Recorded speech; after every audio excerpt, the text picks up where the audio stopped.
Hello and welcome to Ride or Die, session 38. Ride or It die. is 38. It's 38. Two more to session 40. How does it feel that you all have been playing for a year? Well, some We're almost at a year, aren't just we? just the one. Just do some. Yeah, I was gonna say it was what, it started in what, April, Just one right? of you. One of you here. Yeah, April. Yeah, Right? No, so we're March, almost there. March. Was it March? I thought it It was, was April. March. I don't know. I have to look back. It's been so long. I a try long not to keep time. track because if I keep track and I remind you of that, that's when the burnout happens and you realize, like, what am I doing with my life? I've wasted Playing my Dungeons life and Dragons. That's what you do with your life, which is great. every day. Every day, all day. Okay, so what did we do on the last session? We went shopping.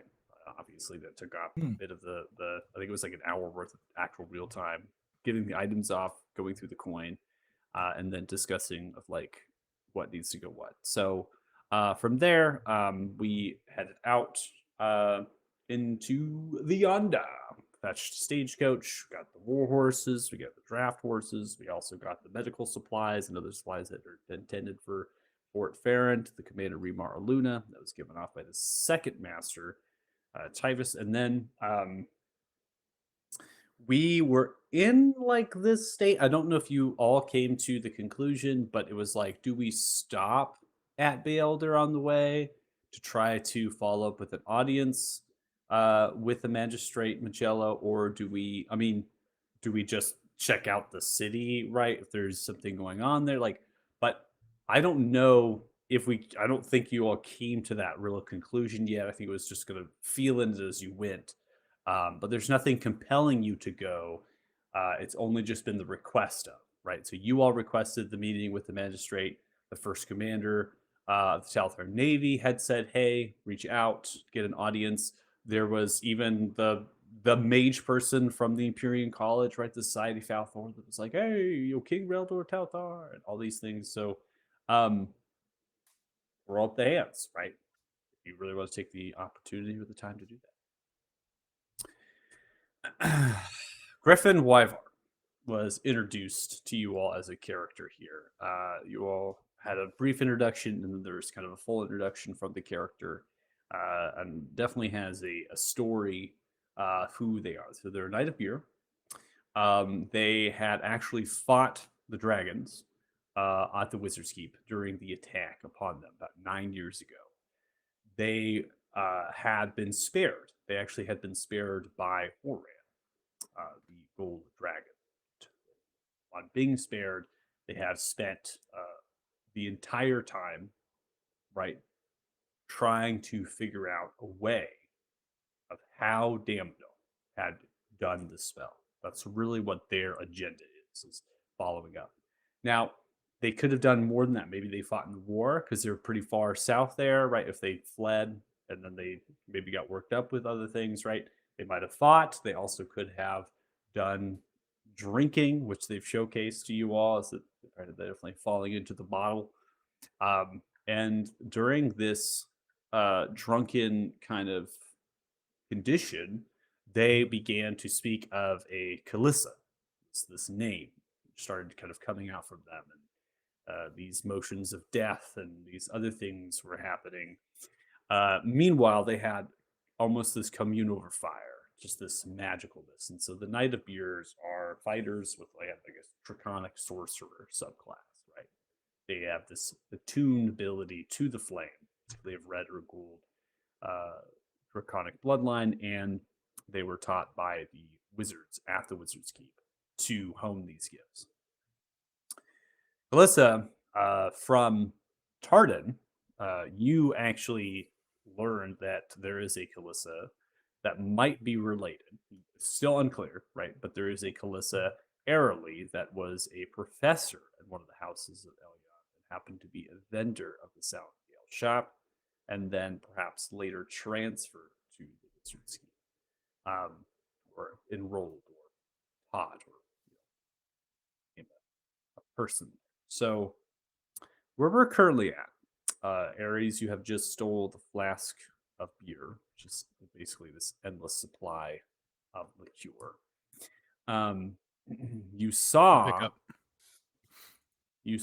that Griffin has a reddish gemstone that is inlaid into a gold and silver bracelet, which is interlaid, and then it was not intentionally hidden on the wrist.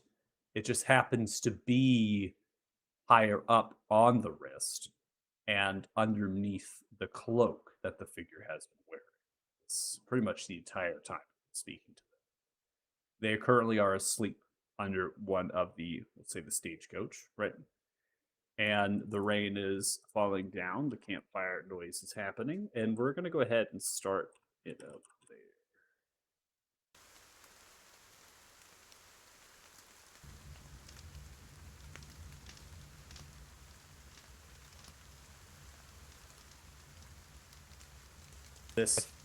This site is where Frank had made. You've gone away from the Spoiled Rat a little bit more east on the road.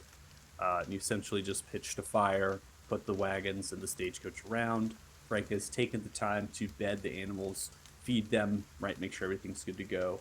And at that point, you all left the Spoiled Rat with Griffin, who was interested in food. Upon being fed, they drank, got drunk, communed, went underneath the stagecoach. So we're really at the point of the evening if anybody wants to take further actions or further conversation before we actually go through a finalized long list. So I think I would look at Ares. I think there's a solution to this that doesn't involve removing body parts. You could simply touch your stone to his stone, and if it absorbs it, you'll know that they were meant to be, and whoever it ends up with, that answers the question of who's the worthy one. Go back to my original point when I told you guys about the stone. That's a great idea. Let's give the drunk guy, who obviously has maybe a more nightmarish past than I do, who was just yelling and screaming about it and just passed out. Let's give him some more power to walk around with it. Sounds good. Damn it, I want to have a field day with that. You never know. The Redstone could choose you. Maybe we were just meant to meet him here. I'm not. The redstone's not mine. I'm just carrying it because we haven't found somebody else yet. Who knows? Maybe when you return that ring to whoever your buddy's family, maybe that stone was meant to be with that person and they're going to join us. But maybe the redstone was always meant to be with you.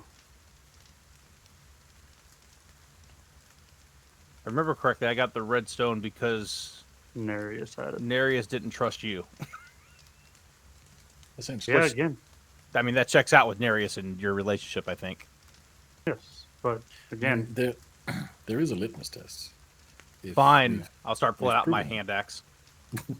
We've proven time and again that if someone is chosen and bound to a stone, it cannot be removed without their consent. It will find its way back to them. We could simply try and steal it from them. If it proves impossible, or if it finds its way back to him, then obviously it was meant for him, and we can decide what to do from there. Tard, you are the master thief now, right? I believe Athos just got some brand new toys to play with in that department. So maybe we should let Athos play with that.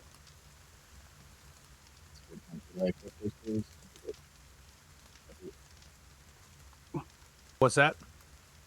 I was just looking at my inventory. Oh, okay. He was I making thought I sure he was equipped the losing toy. connection.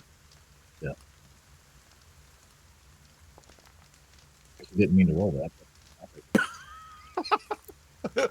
27. Yeah, you're kind of roboting and like going. It's almost like you're really far away right now. Yeah, and then you're like roboting a little bit. I think you're okay now.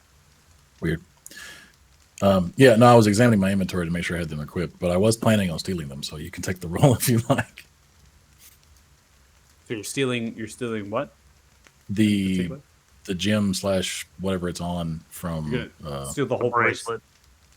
Yeah, I assume that's easier than trying to pry the gem off of it. Yeah, that would probably be easier. Because the wiring and everything kind of goes around the gem. So you're really just coming through. Griffin is in an unconscious state. Obviously, they trance, but being drunk like this, right? You're debilitated beyond belief. You slip the bracelet off of their wrist, across the hand. It's a loose fitting bracelet as well, so it's not even that tight to the skin. So it's not difficult to do. It's just kind of pull it off, lift it up at the same time, and also mind the movement of the body. And you're gentle. Eventually, you have it off of their forearm, wrist area, currently in your possession. All right, and I will just simply pocket it and start walking in the other direction, and I'll keep an eye on his wrist. just to see if it comes back. Yep.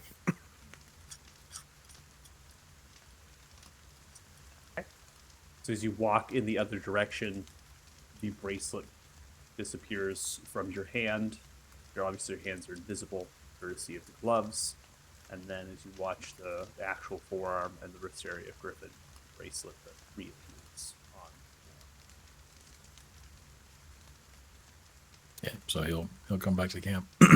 Well, I suppose that answers that question. Whether we think he's worthy or not, somehow he was deemed to be the possessor of the stone.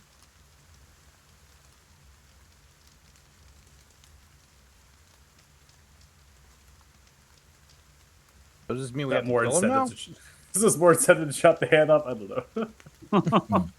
Well, I was wondering, like, if it's still attached to his arm, even though his arm's not attached to him anymore. I'm kidding. right. We're not killing him. All right, so here's the question: do we pull out the second red gemstone and see if it, I don't know, absorbs, merges? I don't know the right term, but Well, I think the next step, if we've decided that he's obviously the one meant to wear the stone, then it behooves us to make an ally out of this person, regardless of their current state or stupa. If we're going to do that, then perhaps we should let him be conscious and somewhat clear-minded and understanding of what's about to happen. Well, so I'm curious as to why he kept this to himself. He must know, hearing what we had talked about and knowing what he did about who we are. The fact that he chose not to share that is a bit disconcerting. I agree. I mean, he could also be very akin to how Ares was when Ares joined and adamant the stone was not his and had nothing to do with any of this. That's true. We don't know how he Oh. got it. That's a good point. What was that? He was yelling. He was sorry too. Ilessa. The less Keylessa, something like that. Maybe it was hers. Could be. Doesn't seem his style, to be fair. suppose we should ask him in the morning. I doubt he's going anywhere.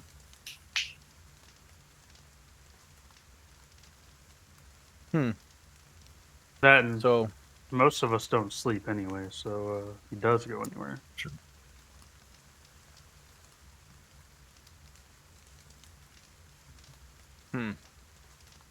all fair points. Should I don't, man. What if he walks off in the middle of the night though? We don't have a chance to ask, and get answers for any of these questions. Should we somehow think- restrain him, or you think that's just a moot point? He'll be able to get out anyway. Well, I'd I like mean, to. we and take that would watches, probably- right? Yeah, we'd probably start the conversation off on a bad foot. I suspect we have something he wants. Whether he knows it or not, he knows something. I don't think he just stumbled to the camp for food. I suspect he wants to ask us questions as much as we'd like to ask him questions. I do at least appreciate that now the playing field has been leveled in terms of information.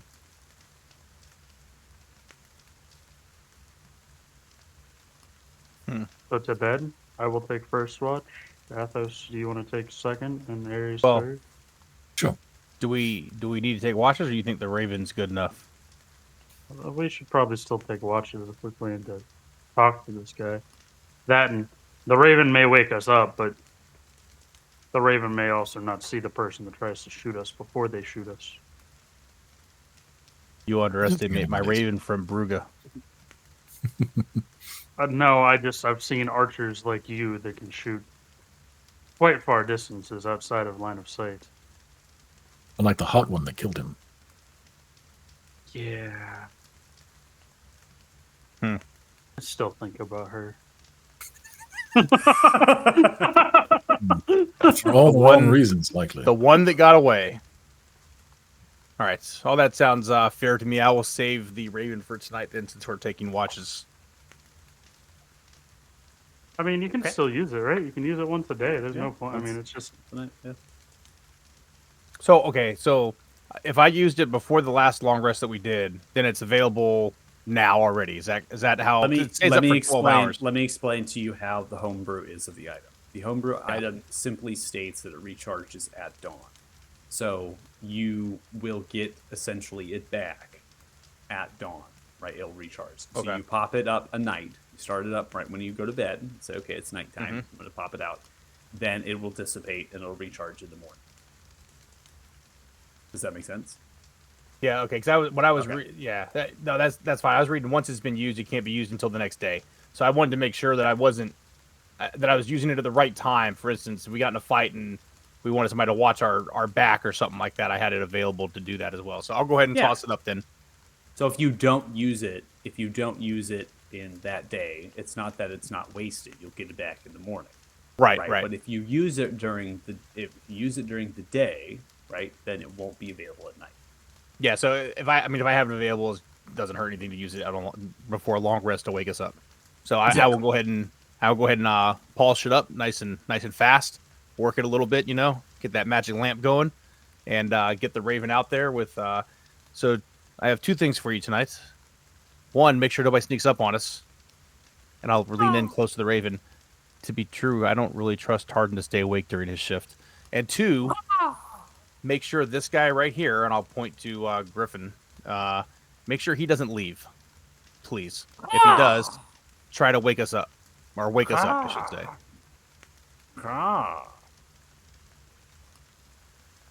Thank you. I appreciate your. Flies off Service. into a nearby tree.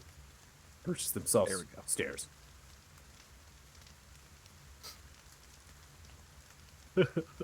We're safe.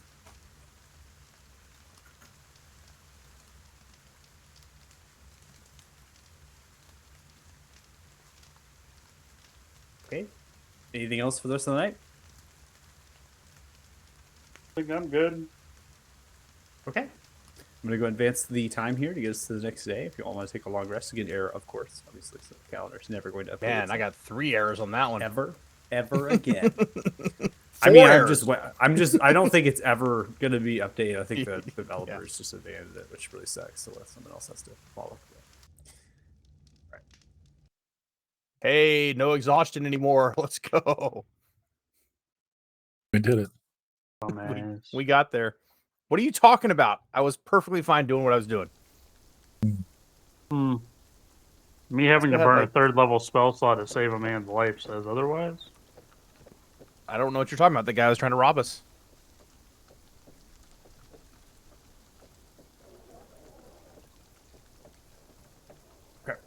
So when you awake here after your long rest, this is early in the morning, right? You want to get a decent jump, but you definitely stayed a little bit late from drinking and having conversation, just at the campfire.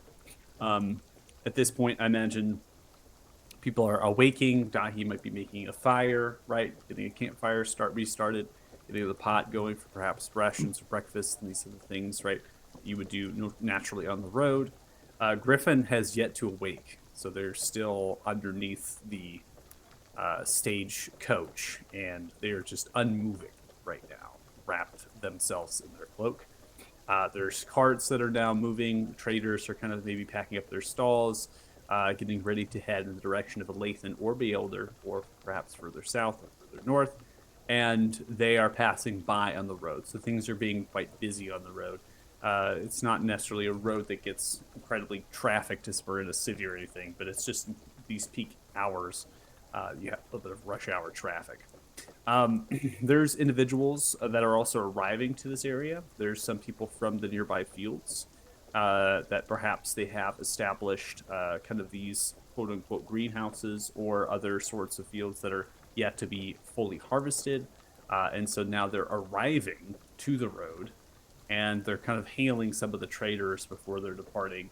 They got up super early in the morning to get some extra goods, some extra agriculture products, and now they're distributing those to notable traders that they see leaving. right before they start exchanging gold, right currency value, and then eventually you see one of them kind of have a crate and then walk into the actual spoiled rat and deliver food products there. So this is a run-of-the-mill community type stuff. You're all just observing it, just kind of giving you an understanding that nothing is really amiss. Nothing's kind of happening around you that would draw any attention to concern.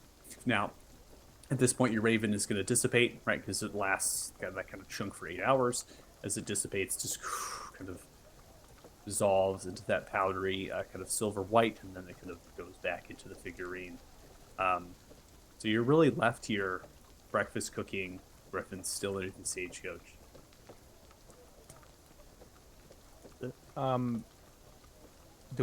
We didn't check this. Do we know if he's actually still alive? Do I see if he's breathing? I mean, I'm no medical expert here. Anybody have any type of training or anything to see if somebody's alive? Like, you know, I don't know. I guess I could go up and see Athos. Did you feel anything when you took the bracelet off? Well, it returned to him, which meant he was alive at the time, I would assume. Oh, that's fair. You could always Good point. slap him across the face and find out. Yeah, Again, sure, not Tarden. the best way to start a conversation. Go ahead, Tarden. Please, go ahead. All you. I'm not the one that's curious about the red gemstone. I'm just giving you solutions to your question. Hold on. Let's go back to your previous part of that statement. You're not curious about the red gemstone that he has on his wrist that we just confirmed means in some way, shape, or form he's a chosen one. Well, no, I mean, we already suspected that from him having the gemstone. That just means that he is the one that is meant to bear it.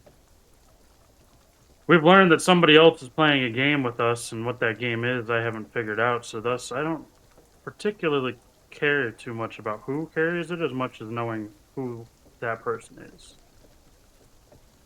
Does that make sense? No. But we'll go with it.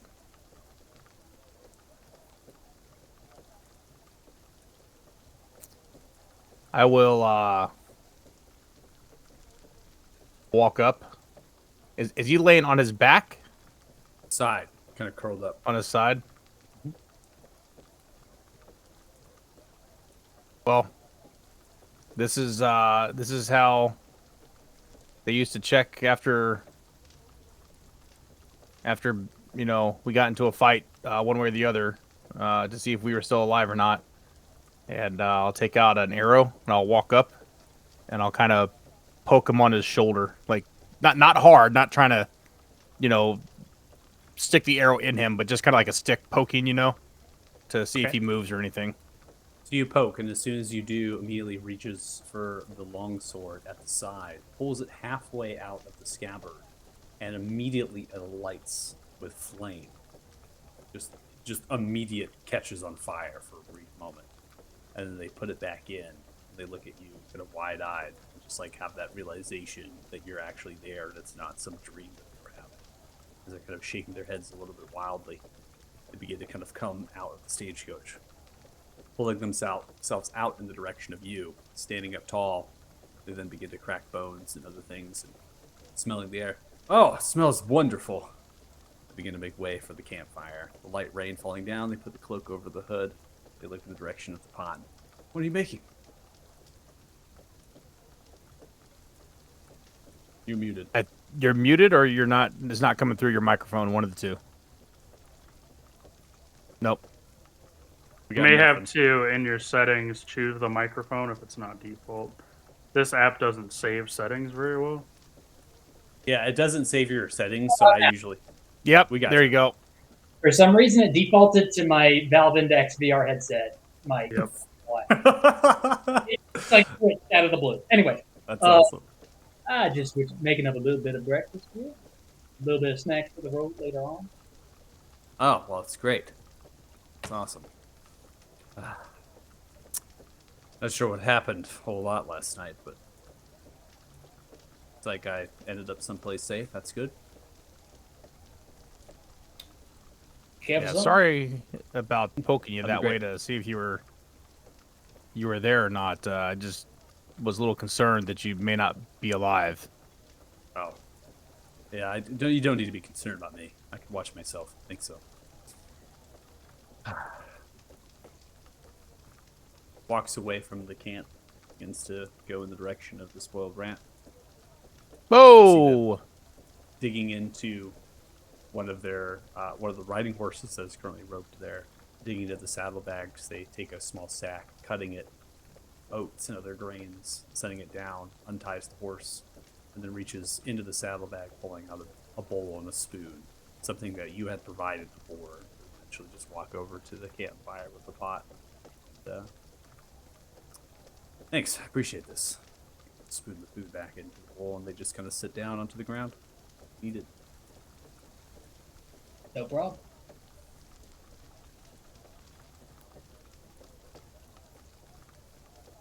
so you don't remember anything from last night? I remember bits and pieces, but not a whole lot of how I got to the campsite or falling asleep. If that's been happening of late, sleeping instead of trancing Yeah, you is were what it is. a little bit sloshed, but we had some hangover cure for you. Thanks. All right. Hangover cures the food. Is this what this? Well, that and some actual antitoxin. Get that alcohol out of your system. Oh, okay. That sounds wonderful. So remember yesterday we said we would tell you the truth, you tell us the truth? Yeah. We showed you our stones, told you our story. You even helped us out with Dahi here and relaying the story to him about what these stones mean. Did you happen to, I don't know, leave something out about yourself yesterday when we were talking about all of this? No.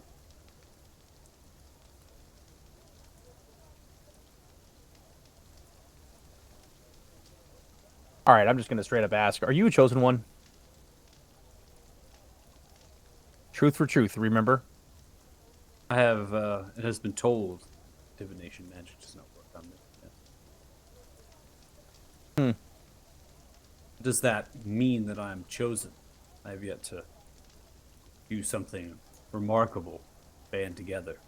Well, hell, I sure as hell can't tell you, but guess these folks can. They said I was one too. Just found out last night. From the stories, I feel like there's just more to it than just being immune. I feel like it's to accomplish something, great value. Come together Sure. as a. Accomplishing things comes with time. That is an eventuality, not a state of being.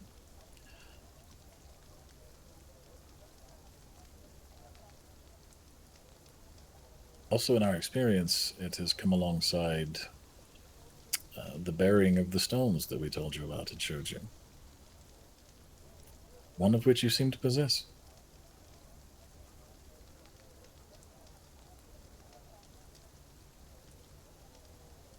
Motions for the bracelet. That's the cloak. You mean this? This is one of the stones. Helps You slay the have- dragons. An essence of red dragon strapped around your wrist. A late gift from my love.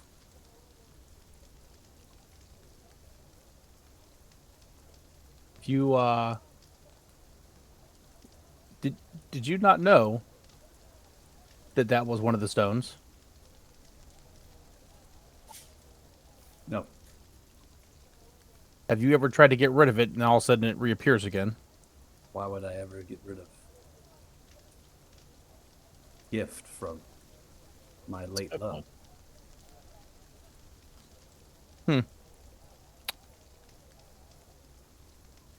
One of Yeah. the unique properties of these stones is that once they are possessed by someone who's meant to carry them, they cannot be removed without your consent. And if you lose it, let's say, it finds its way back to you.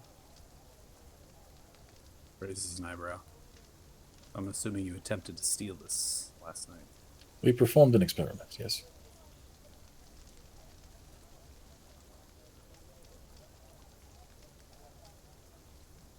Well, you're wise. Give you that.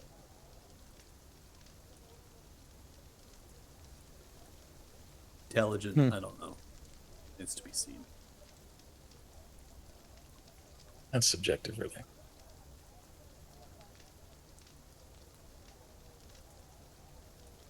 Yeah, it just seems odd. You don't know that that is one of the stones that you so readily recognized on us. He didn't recognize the stones. He we recognized had that we to- were immune to divination magic. We told him about the stones. Yeah, we had to explain. Oh, I that. thought he had us. I thought he pointed out one on us. No, Oh, he pointed out that we okay, were I immune to retract- magic. I not retract my divination. last statement then. Strict never as heard magic. it. He never heard it. It's like the VHS. Twirling. Yeah. I could have sworn he pointed out one of the stones on us. Okay. No, Yeah, out no, of we had to character, explain you explained the stones completely to them. They had no understanding of what even the stones were.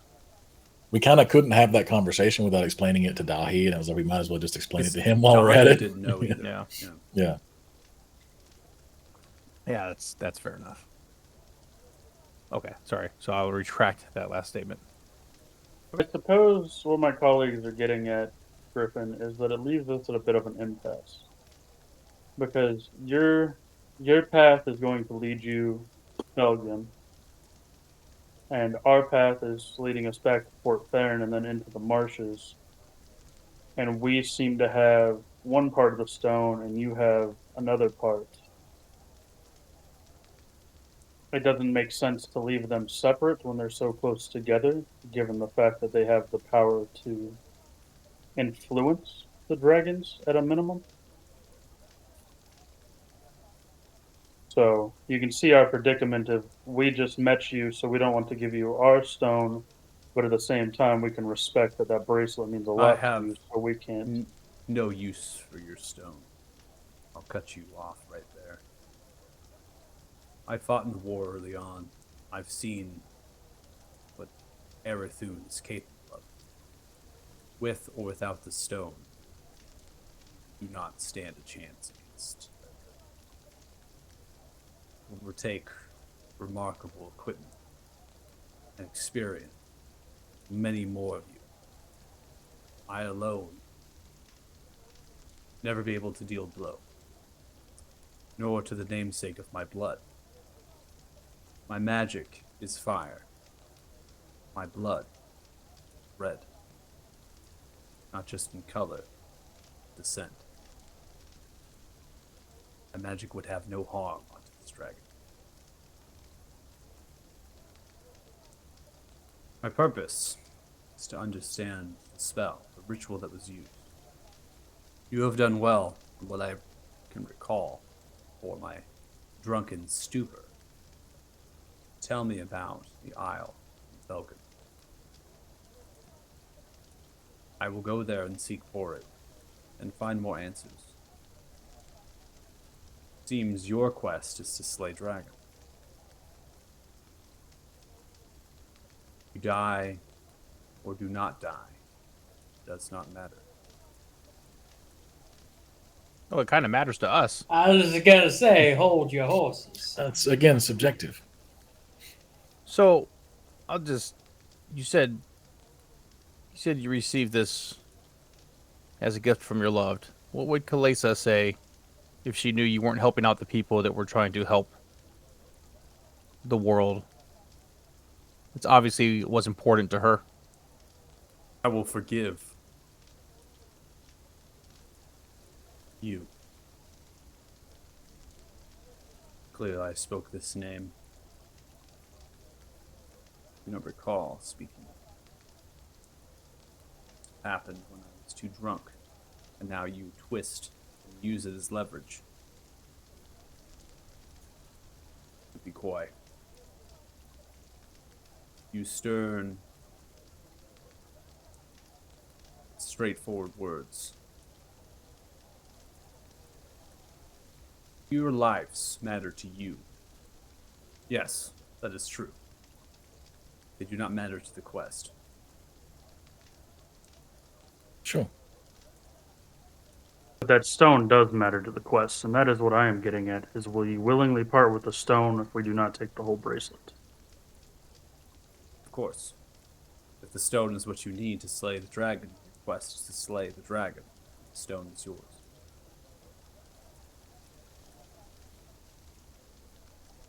Well, Ares, would you like to combine the stones? He is willing to give it to us. Tard, I told you we didn't have to cut off his arm like you wanted to last night. I'm kidding. I kid. Okay, so I will just stick my hand out, with the, kind of expectation he's going to either hand me the bracelet or somehow get the stone out, I guess. I'll take the stone if you don't mind, Griffin. I need to remove it from the bracelet. I can heat the metals. I'm no jeweler. Is there a method of extracting these stones? You all seem to have experience. I mean, I suspect if you just present your stone, the other stone, Ares, that it may take care of itself. Oh, you think it'll Yes. just pop out, Athos? They do They- tend to liquefy and combine, yes. So what do we do if it liquefies and combines in the bracelet, rather? I think it would be easier to remove at that point. Yes. Okay. I will reach into my bag and I will pull out the red gemstone from Nereus. And I will hold it close to the bracelet stone. Stones in their appearance, but stones they are not. They liquefy. Must operate on intuitions and intentions. Holds out the bracelet after pulling it out. Grabs it. Stone facing outwards from the band after holding it. They just reach. Slowly begin to mutter, I relinquish possession. As they reach it closer to you, the stone begins to liquefy. Yours does as well. They begin to bond and connect. It then begins to flutter in the palm of your hand. You see as Griffin just kind of stares at it, not in disbelief, but more that you would be in possession of something as remarkable and powerful as this. And they themselves did as well, without knowing. Forms into a crescent, an inch and a half in length, becomes more opaque, not nearly as crude in its refinement. Slowly as it begins to flutter down into your palm.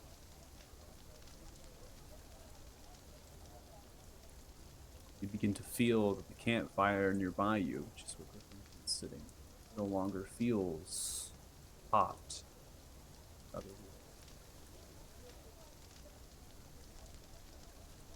The sensation is completely gone, but it is numb.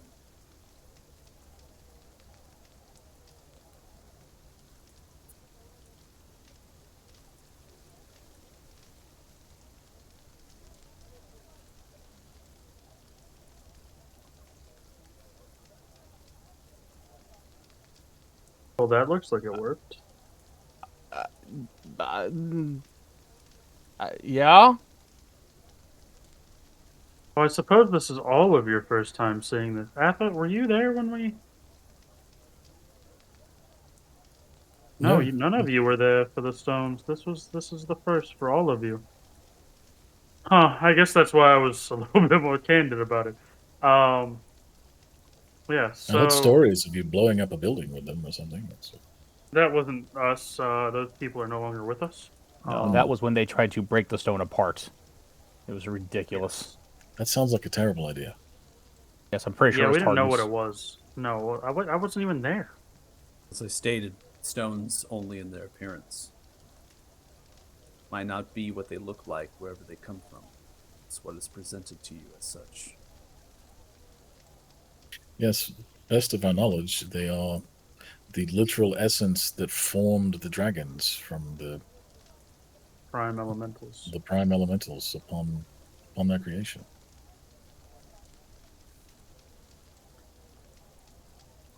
Wield them with great care.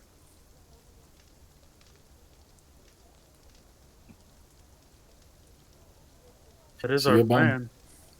Yes, you're bound for Felgum then. I'm headed to Alathan. From there, I will find a way to get to the island. Suppose we will reconnect at some point. Seems plausible, especially given your apparent destiny of sorts, as it were. Perhaps this is what is needed to write the fable. Who knows? Is there anything that I can offer you before I depart?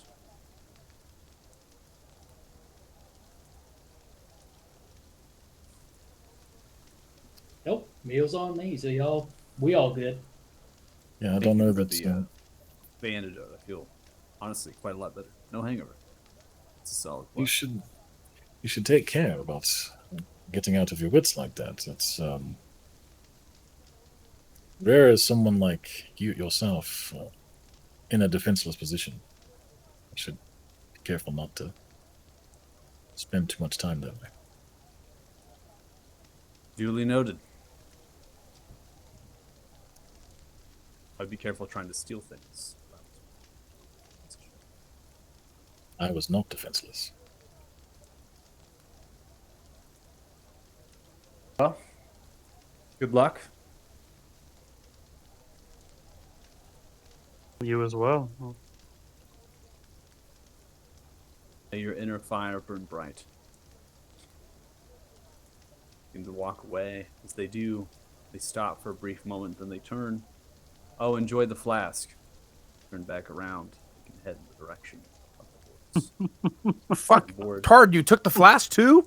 Picking up the cut burlap sack, they then begin to kind of twirl it, stuffing it into the saddlebag, placing the bowl into the saddlebag. They get onto the horse. They begin to ride in the direction of west towards the city.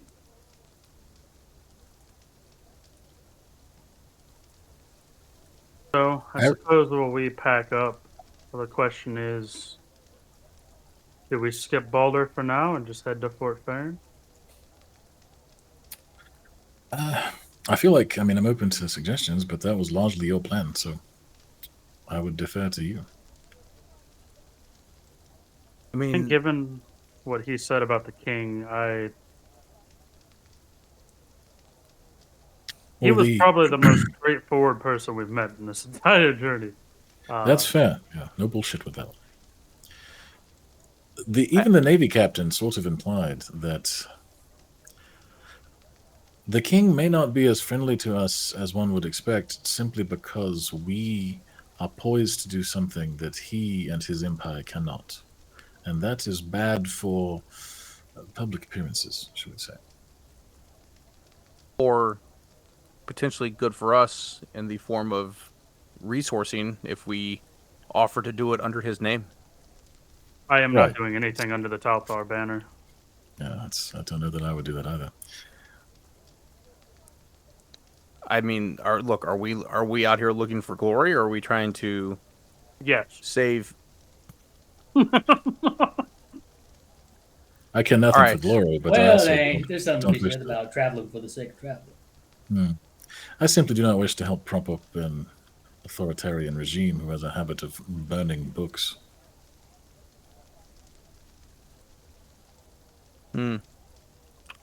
Yeah, I guess their art collection is kind of out of control too, huh? You've seen the library; it's a disaster. So I guess the question I would have then on the plan to go there and talk to him is, can we gain anything from talking to him, or do we stand to lose more by going there and talking to him instead of just going straight to Fort Farron? Well, we know Fort Farron is under attack from undead hordes coming from the marshes where Grugash is. So we know facts at Fort Farron. We know nothing about Balder right now, except for the fact that Magello is there and the king is there. You said yourself Magello was not necessarily forthcoming with answers the first time you encountered him.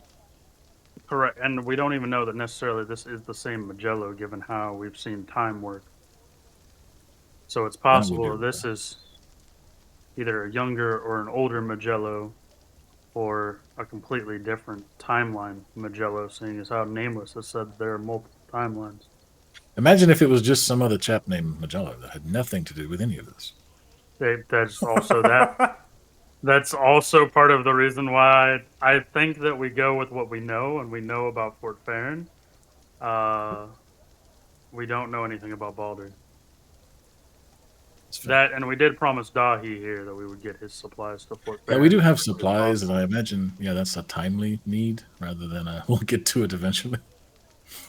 Well, I mean, not all of it's perishables, but they all kind of expecting it soon, sometime. So, Yeah, I That- worry that entangling with the king might just lead us down a spiderweb of other complications. I mean, was the king expecting to see you sometime tomorrow? Well, We never did You hear know- back from the messenger on the timeline. we never heard the runner. Yeah, it's Then it can wait. I mean, we're not bound to a king, as it were, directly. Specifically this one. Any of them, really. It's- Well, I mean So- that's fair, but this one especially. Farron? Not specifically, didn't but vote for especially him. this one. I mean, look, you know, you guys are the talkers, the politicians, the socialites. I'm just here to Frank is try the to shoot politician. things. So, if you say that Speaking- we have nothing to gain, then I think we go to Fort Farron. Speaking If of we- shooting things, Oh shit! there's an undead horde there. Do you think you can make your arrows go boom? Yeah, no, I can't, but I can make my arrows go tangle. Yeah, I've seen I that. might One. have That something only for that. works on one. You have something for that, huh? Might. For detangling? No, for burning, acid, Ah, yeah. whatever you have in mind. I can also make my arrows go through a lot of different things. And Again, not boom. listen here. I'm telling you what I can do, and I'm going to tell you right now, I can't make it go boom. Okay? Out of character, all I is this needed to Arcane know. Archer? Yeah. Cool. And as far as my tangle, I thought it gave a radius to Are you talking about Maybe it is the actual grasping Arcane arrow. Archer grasping arrow? Yeah, so Yeah. that's a single target. Your stuff primarily is single target. Yeah, that's single really target. A state of mind that you should have. Yeah. If there's anything in terms of AOE, it's usually in a line. Like it's just like in The a piercing line. arrow. Yeah, Yeah. there's okay, not yeah. really anything you have that's gonna explode into a large radius. Is there a way to make something, tying a oil bottle to the arrow and things? You, as an archer, would say that your arrow would not be able to fly at the reasonable distance or accuracy that you would Right. need to even be remotely successful. Now, at that out- point, you're talking siege, right? Out of character though, I've been around, or I've been on ships that had actual cannons on them and gunpowder. So what I Not- have been able, Not gunpowder. oh, they were arcane, weren't they? Yeah, so the Yeah, okay. cannons, I can actually fill this in to you in terms of the description. You actually were aboard a ship on the way back from the island that had similar cannons, right? That was the Black Mhm. Rat. The cannons function off of almost like almost like electromagnetic. Like they're energizing the metal ammunition, and then that's firing off. So they can go. They're far more range. They have far more damage that they can deal with just a typical gunpowder cannon. But they require particular reagents to work, right? These magical things that are necessary. In addition, they can't be really moved around a whole lot. They seem to be functioning with the actual glyphs and the wards, which were sustained almost as if it's a place like the ship was a wizarding tower or something that they were harnessing and using with the actual cannons. You've seen them function. You've seen them fire off. You would know that what Deuce is kind of hinting at is beyond your capabilities of what you have as an Arcane Archer. In addition, you would suggest like siege, right? You would immediately say, well, at that point, we should just build a Maganel, right? Or something along those lines, which the fort might already have. Right? We don't know. Dahi would know. The Dahi, you get to add to the conversation that the fort does have Maganels. They just don't have that stuff. The wall, in particular, that they're fighting, is not very reinforced.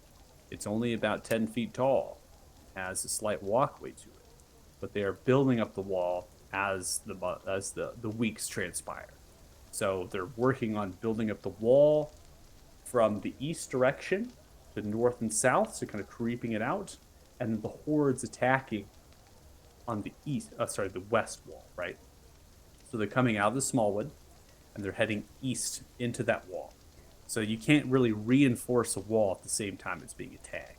So what they're doing is they're reinforcing it over time, and eventually they'll start creeping it in to try to make it bigger. But it's pretty constant. Like it's happening quite a lot. So so now Dahi, you have a little bit of fuel for the potential fire here as well. Okay.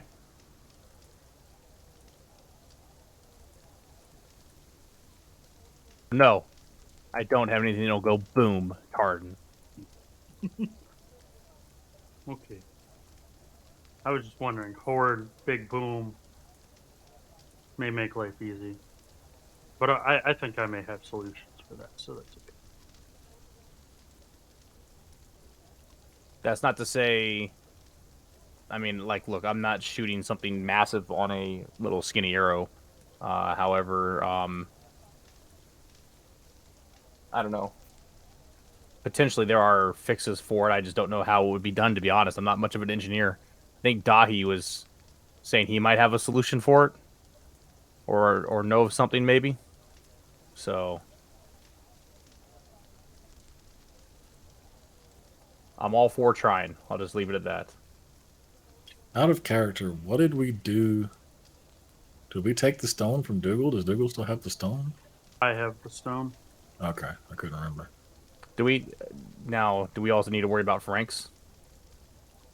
Frank is still with the party, Kurt. Okay. I figured, I thought that's what it was. I just want to, I mean, before he leaves, we want to make sure we kind of get what we need. You know what I'm saying? Yeah. So.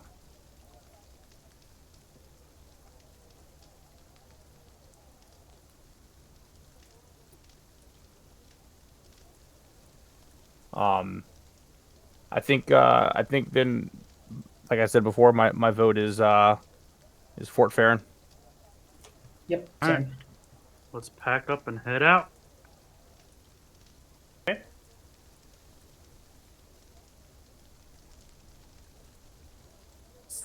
Ringing a bell? What's the bell click? I for? think it's hilarious that I have a bell in my inventory. So I was like, look, I got a bell. Here we go. Bing. It's just like we're moving out signal, you know. So, I like it. Okay, so we're gonna go ahead and fast travel since we're gonna be heading out to Fort Farron. So, David, obviously you haven't played with this, so this is essentially getting you to the destination, but allowing you to take time, right, during the nights and things if you'd like. The road here actually is significantly safe, so there's not anything that's going to just come out at you. You know this as a character, right? So it's a very well-traveled road, right? The holy city of Athema at the far north of the Frosthorn. You have the capital, then you have the large port city. Believe it. This road is patrolled by guard. There's also just guard paladins that are upon it sometimes, traveling the road, securing it from highwaymen or bandits that would otherwise raid. Neville Ridge is often populated by traders and tents and things for people wanting to stay outside of the Elder sometimes, so they can come up into the ridge. And it also has many game and animals that the city kind of uses and thrives off of. So fast travel is really just going to look at how much time it's going to take to get to your destination in terms of the lives, your horses and your stagecoach and such. You can get a really solid amount of miles, right? So we're looking here about 4 days for about 120-ish to 130-ish miles. You're going to have to camp off, and the Neville Ridge is going to add some more miles as you wrap around it. And you don't want to get too far off the road, right, at a certain point. Some of the homesteads, the farms, you have rolling hills and a bog that wraps around the marshes. And that's going to kind of run into the road a little bit at a point, which is going to have a more kind of fortifications. So I'll describe that to you as we go. If there's anything that you all wish to do during the nights, you can state that now, or if it comes to and you think of something, you can just interrupt me. Okay. So it's going to be 4 total days.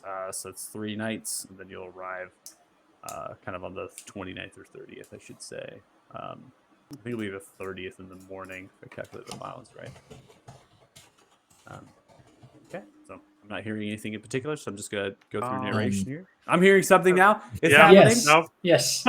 I Teeing would up. practice Gnomish that we got the books from Porig.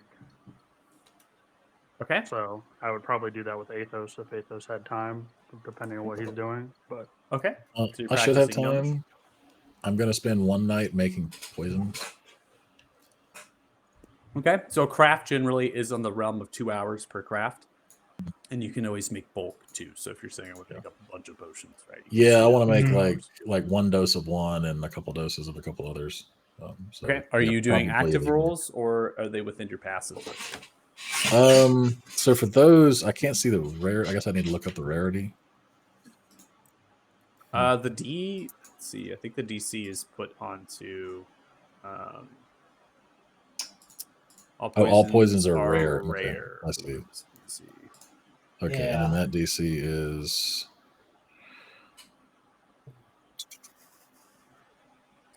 Change that. I want to. They should probably be uncommon, not rare, because I think the DC is pretty high. Yeah. DC is 15 for rare. I feel like it should be 10. Because none of these poisons are too particularly like powerful. What is my poisonous Well- kit plus? I was gonna say, I but don't then you know. need that one that does like 8d6 Wisdom. or whatever it is.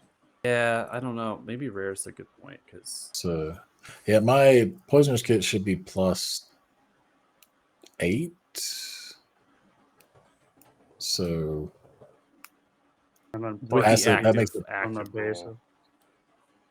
So I have an idea for an item I'd like to craft based on that discussion we had about the exploding arrows. But I'm curious about like resources needed to craft this. Do I need to go into a major city to get these supplies, or is this something that I can MacGyver on the run? I'd probably say that you would need to go to an actual place to buy supplies. I mean, it might be at Fort Fair and you could procure that, or within the actual like Got it. the royal way, which is essentially starts at the bridge at the crossroads, Right. the direction of Beholder. You might be able to find some traders there, adding maybe another day of travel, right, to craft that. I think though, if we're going to homebrew something, we got to figure out what is feasible that makes sense, because I could assure you that anything changing the flight of an arrow would.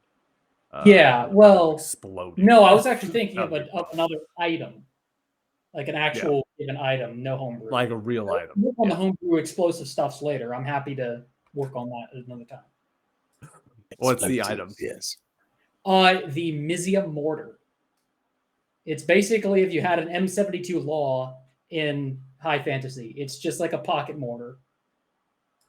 This It's is a a thing. charged weapon. Yeah, What? Mithia mortar? Mizia mortar. It's a rare I've never charged heard of item this at all. that basically casts fireball. It's a charged item that casts fireball. So it's a roll. Oh God.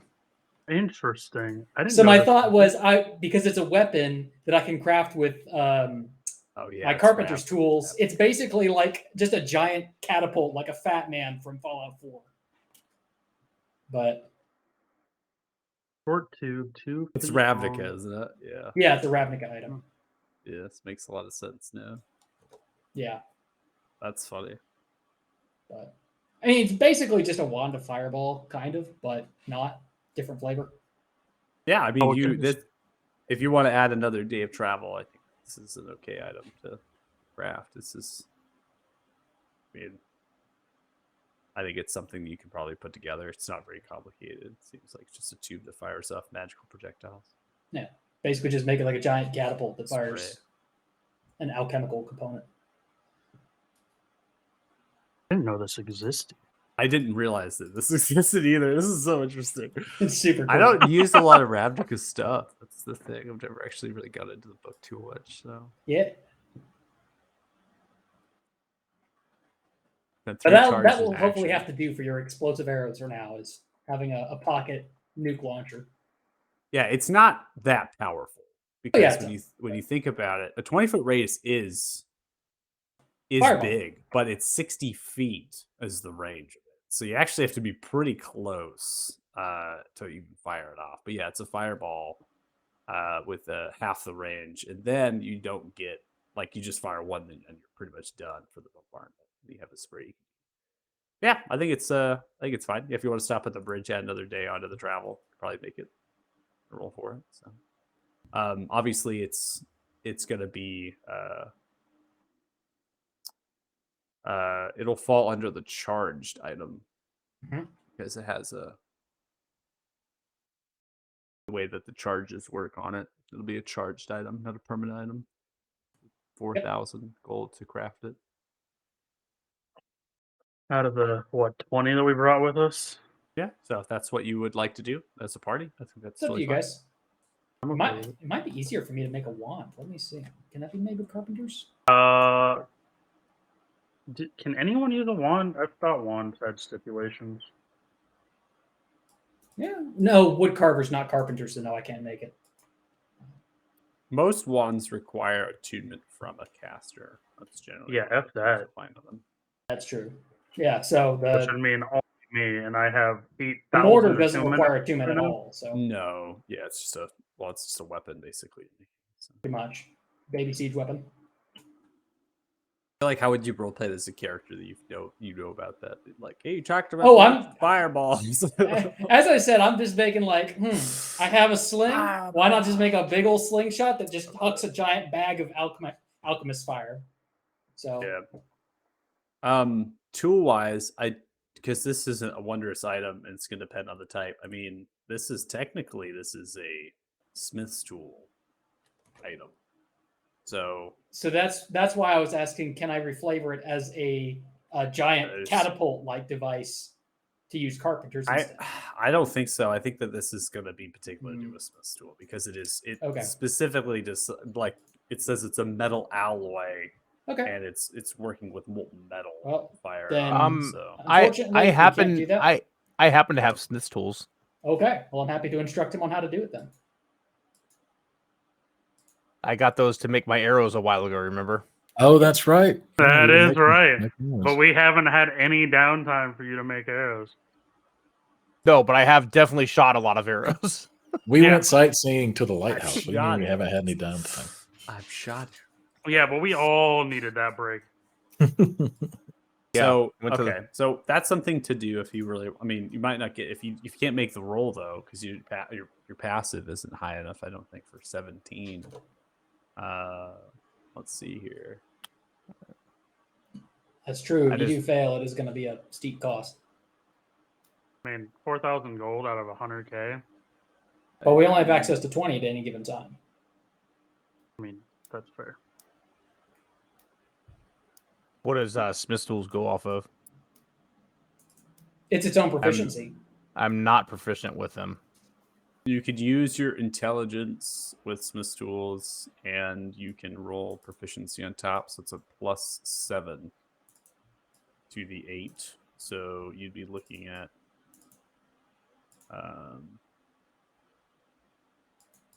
high enough to craft at 15 is the passive. So you can't make it with your passive, but you get a +7 to the roll. So we still have viable. Yeah, it's a 50-50. Yeah, it's a 50-50 Am shot I at that able to point. bardic that? It is a technically ability check. Which Bardics work with ability checks, so you could. Could give him guidance. We could stack it. We could just all just Stack the guidance, you stack them all. Just If give you him want, all I the mean, inspiration. fine. Yeah. That's fine. We're That's all up to just you. super interested in this fucking mortar now. We're like, That's No, fine. wait, I that mean, we if can you make all big as a boom? party want to come together Oh and my Ares, God. finds the remember we have to always, with crafting stuff, one of the things you have to do it in a suitable place, right? So Mhm. if you do this, that's why I'm adding the whole day onto the travel, is because you're going to Yeah. have to go onto the Royal Way and actually Find find a smith there with some forge that they pitched up on the way and attempt to make it there. So Yeah. you might be better off maybe just getting into Fort Farron and doing it then. Yeah, they probably have a better forge. It might be Yeah, we just could as do a it at Fort party, Farron. right? As a party coming together moment, right? Arriving in the town, being like, "Hey, let's make a bazooka." Yeah, I mean, we don't could know. drop Ares off at the Ares and Dahi off there, and then Athos and I, after helping them Yeah. start, can go find shelter and then gather info. Yeah, exactly. So that'll be something you can do it for Farron. It sounds like we decided at that point. It's just moving us forward. Yeah, I mean, I Yeah. just know I have Smith tools, so that's fine Yeah. with me. Yeah. Dustin's Ares is like, "Well, the only Par- thing I brought to this is Smith tools, but I brought Yeah. them. do it." And my shitty roll when it happens, so just be ready. No, and I'm just crafting some poison on the way. I think based on what we discovered that's probably the passive is high enough to just make all those. Correct. If you have a +8, 8 + 8 is 16. 16 will beat a 15 DC. So you should be able to passively make those.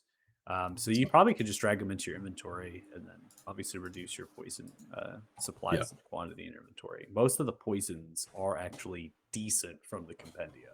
They work pretty okay. We'll come to it if they don't work when you click them. So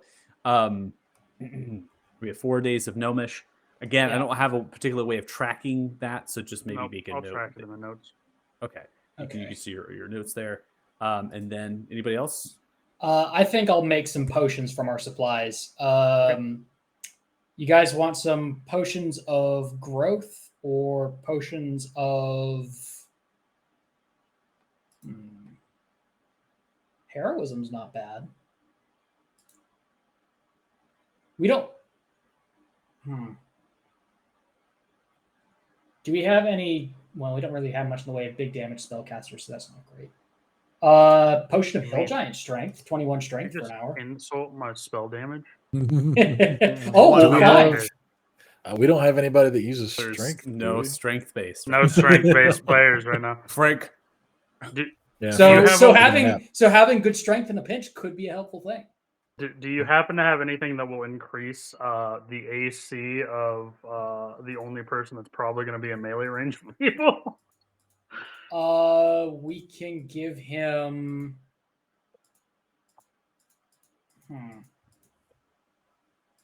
If not, we increases can. AC. Yeah. I think the only thing that would be there would be like potion of haste, right? If you have the Yeah. spell, you can turn any spell into a potion. So But we you don't could have make a anyone that potion can- of haste if you have someone that can use that spell cast. Unfortunate. That is something that in the homebrew that it has. So We could do if you have big spells. It could give you a potion of maximum power, which just maxes out your damage on a spell of 4th level or lower. Ooh, that would be fun for a psychic lance. Big single target damage. Yeah, you really want to smoke somebody? Okay, let's do that. So maybe Just one of those. 2 growth, a maximum power, and giant strength. Let's go fire giant strength. That's 25 strength. Really crank it up there. So that will be single use rare. How long does fire giant strength last? It's all for an hour, but it's either 21, 23, or 25 strength, depending on the type.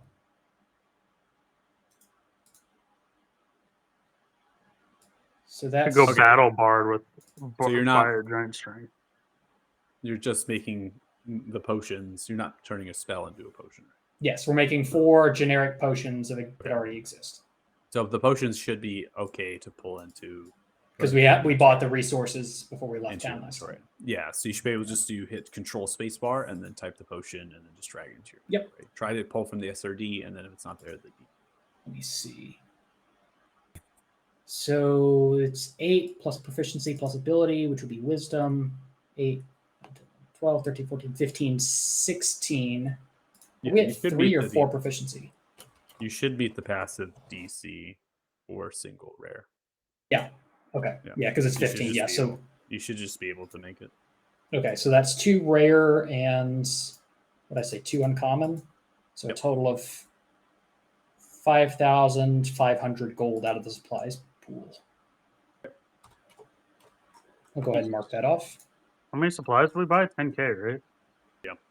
Yeah. So you can add those potions too, reduce the gold value, and then also keep track of the crafts that you're doing to advance in the rank. Obviously, those two are the same, right? So for every poison that you're making, right, that is essentially 1 craft. Okay, so just Mhm. keep track of that. Oh, yeah. Just make that into the notes for your character sheet.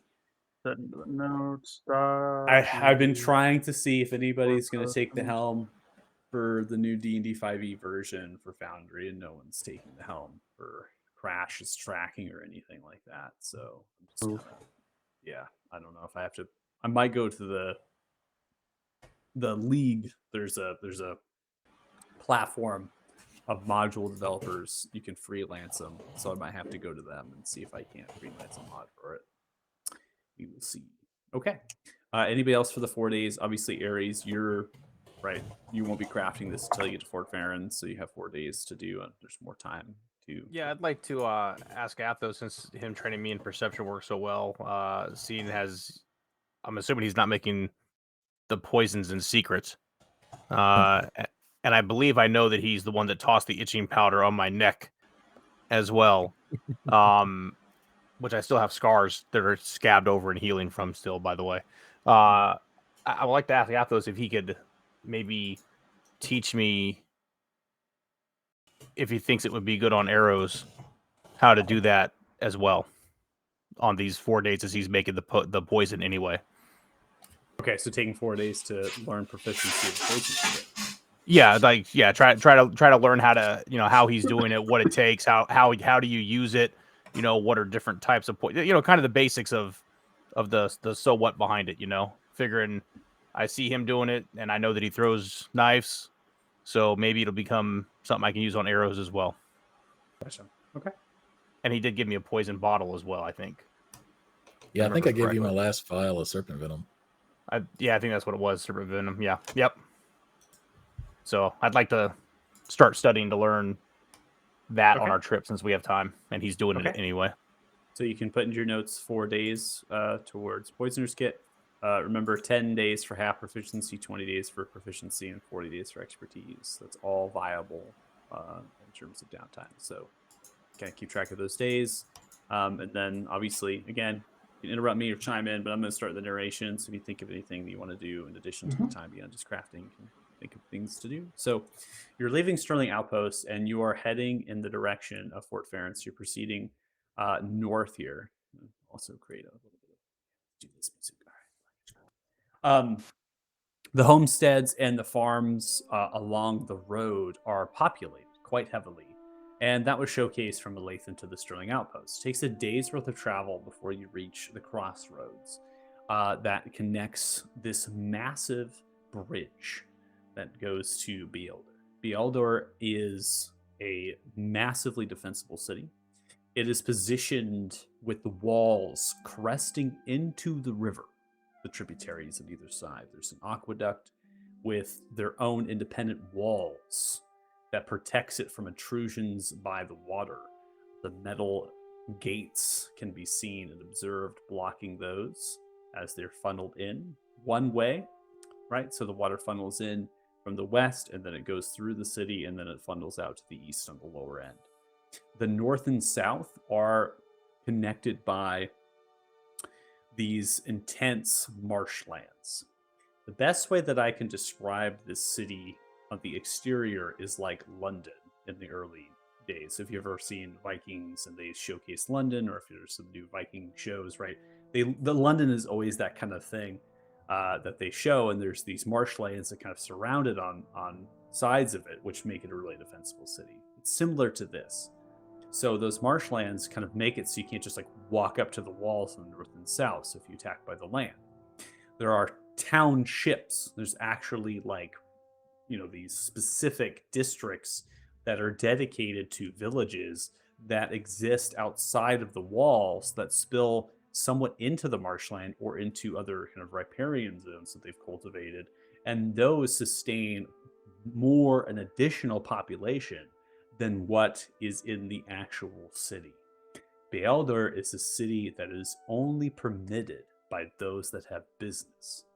So you're having high nobility, you have the Imperial College, you have guilds in there, you have embassies from other places, and then you have the People's Palace with its own wall, bridges as well connecting through the aqueduct, create these barriers. In addition to that, there's gardens around it, the actual People's Palace, and inside of the wall, you can see the tower of the People's Palace, this massive structure that protrudes hundreds and hundreds of feet into the air. It exists with a Romanesque kind of cranial top. There's a bell up there, and it's this just superstructure that reaches just high up into the sky. Athos, you as a character with religious experience, you would understand that that was actually constructed by the Sular kingdom as a way to get to the heavens, to reach a highest point of the sun towards Pelor, the sun god, because the People's Palace didn't used to be a palace. It actually was a grand temple. So this is a structure that exists there that they kind of built around it to have the palace. The Royal Way, that not only is that the literal miles long bridge that crosses through the tributary, which is the western tributary, which is the most wide of the tributaries. The other one's not very big. That one and the bridge were constructed by dwarves. The engineering showcases the semi-arch spaces and then the columns going into the slow-moving river. It is solid stone. It is impassable by ships, and it is aligned by traders. It is a literal city on itself because, as I stated, not everyone is allowed into Bealdor. So where do you trade? They have specific areas for traders through the drawbridge and into the interior court areas in north and south before you get through another series of walls. And if that's overpopulated, you spill to the bridge. And so what you're seeing is traders arriving, they're finding places. Now they're getting to the crossroads. There's circus tents and canopies. There's bardic performances. There's circus performances. There's people cooking food here as it's spilling from the bridge onto the crossroads. And it's just a density and diversity here that is unfounded in other areas that you've been to in this campaign. Alathan has that at the bazaar, but some of those traders decide, hey, I don't want to go to the bazaar, I want to go to the capital. And so that draw and that pull kind of collects and pulls them here. It kind of draws them in. The Royal Way connects to the road, still named as the Royal Way. And why it's called that is because it is a massive path, bridge and road, that leads directly to the People's Palace. It is a one shot. You are literally going the entire way. You can get to that palace. And it's made that way to showcase the might and the strength prior to the Sular, now the Talthars. It's the grand entry.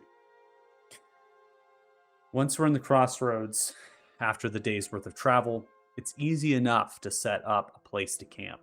These grounds are solid, and even though it's been raining, there's no mud or really muck to worry about because all of that rain and all of that water is pooling itself into the river, and there's a slight stone kind of feeding that's happening here around.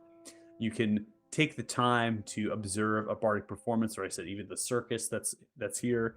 You can get food from a variety of traders that even give free samples so you can understand some of the cuisines that perhaps are around in the continent or even off the continent if there's traders from outside of this place. And then there is a trail or a road that's not labeled on the actual map that you presented with from the start of this adventure that's leading in the direction of Neville Ridge towards a small town or village that has an additional population for Beelder. And you can see lights and scattered torches and lanterns and campfires and braziers up throughout the density of the deciduous wood that's now turning colors in the season of autumn. And you hear the cries and the laughter and the different things coming from that space. As you rest and you get through another long rest on this day, you then begin to saddle up. You are cresting around Neville Ridge. Neville Ridge is a tall place. It's not just like, hey, it's a little hill, right? So it can get up there and thousands of feet of elevation. And so you can't just simply go through it. You got to go around it. As you do, you can see the foothills that roll and protect the bog that separates the marsh from the road. Those get kind of funneled from the ridge, and you have to go through a small pass that gains a number of hundreds of feet of elevation before descending back into the kind of lowland area. Riddled with grass and mountain flowers spilled from the Neville Ridge, the bog begins to kind of come through the marsh and slant into the ridge, where there's a series of towers and outposts that have been constructed of stone and wood. And this is where you're going to find guard and people from Beelder, actually kind of soldier-esque individuals that have positioned themselves along the road. And they are formed into small encampments in a series around the towers, and they patrol and watch the marsh from the road, right? Just trying to, if anything's coming at them, they're getting ready. So Dahi, you know this. This is just standard protocol. This is just a heavily populated area of kind of guard and soldiers, and they're really just being aware if the undead horde is coming in this direction. They're not particularly scared if they come from the bog area, because they have to go through the bog and then they have to go through the foothills, and it's just a terrain that you'd scout them out and their movements, and you can mobilize before they could even get to the areas. This, though, you couldn't, right? They can get onto the road before you even know about it. It's not actually terrain that poses too much difficulty. You continue around Neville Ridge, then you begin to run into homesteads and farms that are funneling from the south side of the Gorn River, cross a stone bridge of the, Farron River, I should say, and then you cross the Farron River in the direction of the fort. The temperate environment here is getting slightly colder as you proceed north, but it's still staying at an average of 50-ish degrees Fahrenheit. The rain kind of softly falling down gets quite heavy at times, and you have to get shelter. And fortunately for you all, you have your stagecoach. You got a wagon, right? You have plenty of places that you can get kind of warm and protected. Now I'm going to advance it into the particular map of Fort Farron, and then I will describe this place to you. One moment.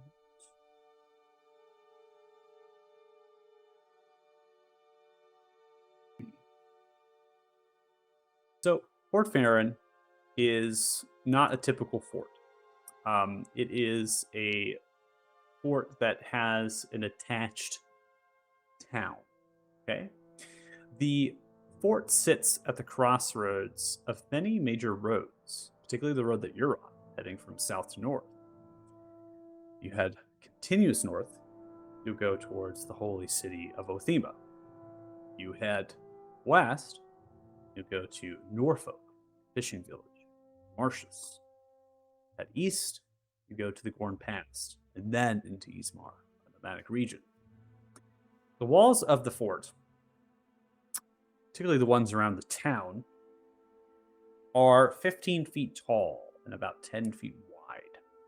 They have a darkish colored stone, and they have a few guard towers that are kind of more like platform towers than they are guard towers, and they are few and far between. There are two that flank the entryway here from the road as you begin to move through the homesteads and the farmland. The semi-arched kind of wooden gates do not have any sort of iron barred gate behind them. So it's simply a wooden beam that can bar this door and this gate only, and that's it.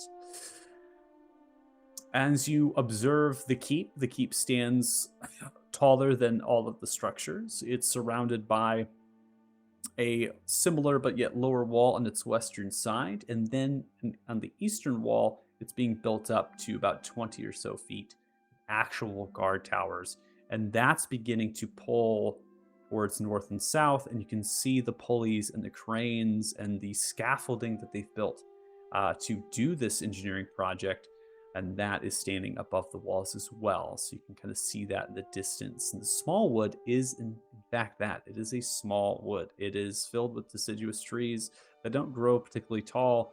There's small and medium-sized game in there, many different tiny streams and rivers funneling themselves through the direction of the Farron River. And so you can get all of the sight line. All of this is to your advantage to be able to see and observe. To your west, now that you've gone through the foothills and you just kind of have the river there, you can see the fog, particularly of the marshes unveiling many, many, many miles in the distance. But it's such a large environment that you can see that just kind of drifting fog that fills over the marshes constantly.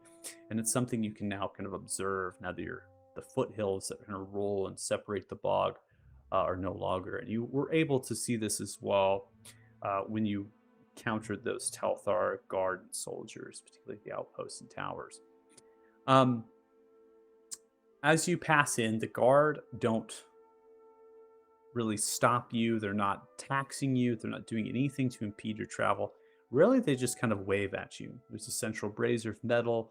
It's not lit during the day here. And I should advance the time clock for my sake here. And it's going to be the 30th of the next month, as I stated, 4 days. And I forgot there's only 20 days in months. So it'll be on the 2nd of Aerith, and we'll probably put us right around 10. They just wave at you, these guard. They don't have a surcoat or capes or any really notable colors, except that they're wearing an undertone of a greenish tunic. And they have chainmail. Others have leathers, crossbows, some bows, and they're kind of like a militia-esque. You would not expect them to be a soldier, but they do seem like they are. They're kind of waving at you and stuff. They're on towers anyways. The buildings and the structures in here, straw thatching or clay tiling, many of them single story, and they're really homes that have been here for some time. And they are not in the best of shape, but they are in decent shape, weathered by the rain, the rock walling, sometimes wooden lining, the metal etched or wooden etched windows are kind of moss covered or molded sometimes. There's lights being lit inside of them, so even during the morning and the day, people are still inside of them. So it's an interesting experience. I don't think you all have actually, as a group, have ever been to a place such as this. It's such a kind of a smallish town that no one's really bustling and pushing you or moving past you, and really just kind of striding in all on your lonesome. The rain is softly falling down right now, so I'm going to kind of transition to a light rain, stop the inspirational music, and there's really no more ambiance besides that. You've passed through the entrance of the south side of the town. Two guard just waved at you, and you're really left to your own devices.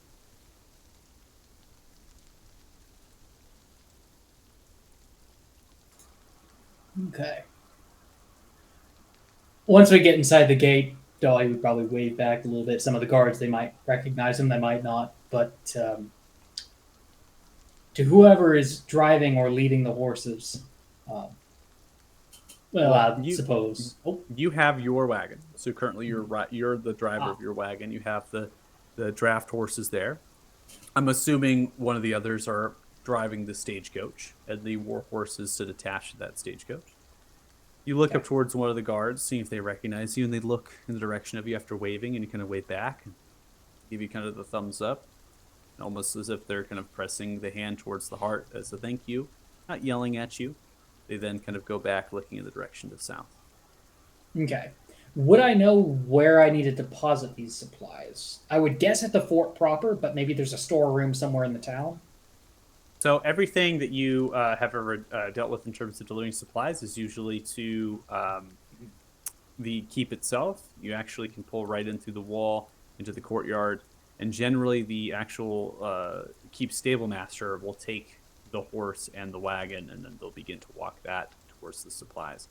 The stable and the corral is on the north side of the small courtyard, and then the south side, there's the actual storeroom for armory. There's a blacksmith there. But the keep's grounds are really training, right? There's a lot of soldiers. They have jousting. They have other things, graves and such. And then the stable master will essentially take the supplies to the blacksmith storeroom area, go and fetch the commander and such. You have spoken to the commander a few times, and it's really just about additional things you can do. There's not much besides fighting, right? Fighting and training. Just being a driver for the supplies is helpful. So that's all I really got for you. Yep.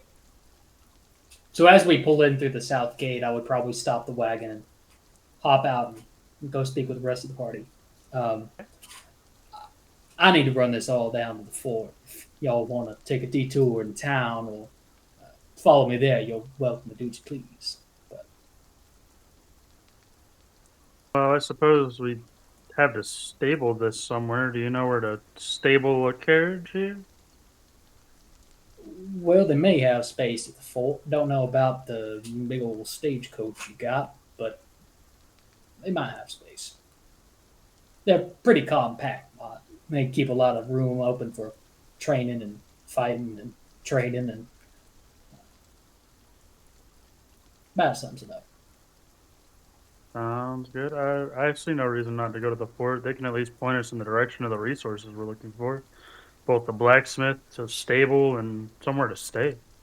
They seem rather laid back for someone presumably under siege by hordes of undead. Yeah, that is also kind of Was Dougal true. full of shit?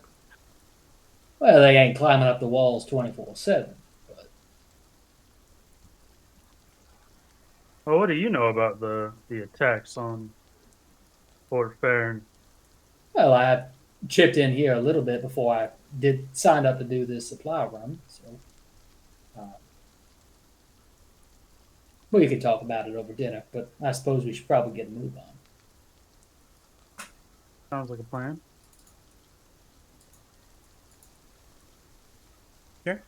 So heading towards the keep's grounds and to see if you can deliver supplies and get some additional information on what's going on in the town. Okay. So as you pass in, obviously you have these cobbled roads. The grass is spilling through some of the shrubs, the vegetation, and the deciduous wood. The small wood actually is encroaching, and in a way I should say, the town and the fort has encroached on the small wood. So a lot of these patches of trees and these things that are there have been there for some time, and the housing kind of built around that. There is a road that comes slightly smaller than the main that goes through the town. You're able to take that offshoot there, begin to wind through. Eventually, you actually pass through a series of large, kind of 2-story-ish, 3-story-ish buildings here. They're kind of like apartments for the soldiers, for the actual things. They've been kind of makeshift and built up from previous structures. And so there are guard and individuals that are coming, winding in and out of those. But it's really just a fetch, maybe something they forgot. You are passing through a double wooden gate and an actual iron bar with the 2 towers on either side. Again, being built up. There's individuals up there that kind of watch as you pass in. I'm not going to put down the actual stagecoach and the wagon tokens. If it's something that you all want to do in terms of the game, I could totally do that. But they're really large, the horses and things. So I will forgo that. My immersion. My immersion. You want it? I mean, I can do it No. if you want. No. You want to see what it looks like? No. The last time you put a horse into this game for me, it died. That's the stagecoach. Okay, Just Tardan's horse. just Tartan's first. The rest of them are fine. So when you pass in here, the actual courtyard is completely empty, right? You hear the sounds of clashing swords and the firing of bows and the shoveling of horses and things. The jousting is towards the south, so you can all of a sudden, bam, you hear sounds of a lance going in as people kind of hit themselves against each other with the lances. The actual training of swords happening to the north. You hear the blacksmith over here and the storeroom, right? That is going off. Now, this blacksmith is not like a public blacksmith. There's a trio of them, I should say 4 of them, 3 and then 1 servant. And they are manufacturing and producing purely weapons and armor for the soldiers. They are not like a shop. They have no shop front. They don't take any orders or anything from the public. They're really just there to make the weapons and the armor for the quotas that they're given. And so there's shipments of like carts of ore that are lingering underneath some of the overhang. The storeroom, I should state, right, is a built-up rafters of the structure that they're hoisting supplies and other things up there. And the structure is rather open, right? They have half walls, full walls at times, and then there's a couple doors into the structure from the north and then the east side. It just kind of adds to the what's happening around you, I should state. The actual stables and the corrals to the north, it's absent really of horses because the horses being used and trained with right now. And so there's a large sound of this kind of warfare happening, but nothing really pressing. The keep is quite large in terms of its size. It's about 80 or so feet, series of floors. It's unclear. Some of the actual arrow slit kind of cranial windows that they have suggest maybe it's 3 floors, maybe 4. There is a tunnel extending outwards of it with a semi-arched. That's where the entrance is to the keep. Dahi, you've been inside of the keep. It's a series of 2 doors here, and then there's arrow slits on the left and right, and the tunnel is really that entrance, the only entrance to go into it. There's 2 guard that flank the door. They're currently just like talking to themselves, one of which is smoking a pipe, blowing it out. The other one is drinking a flagon of ale.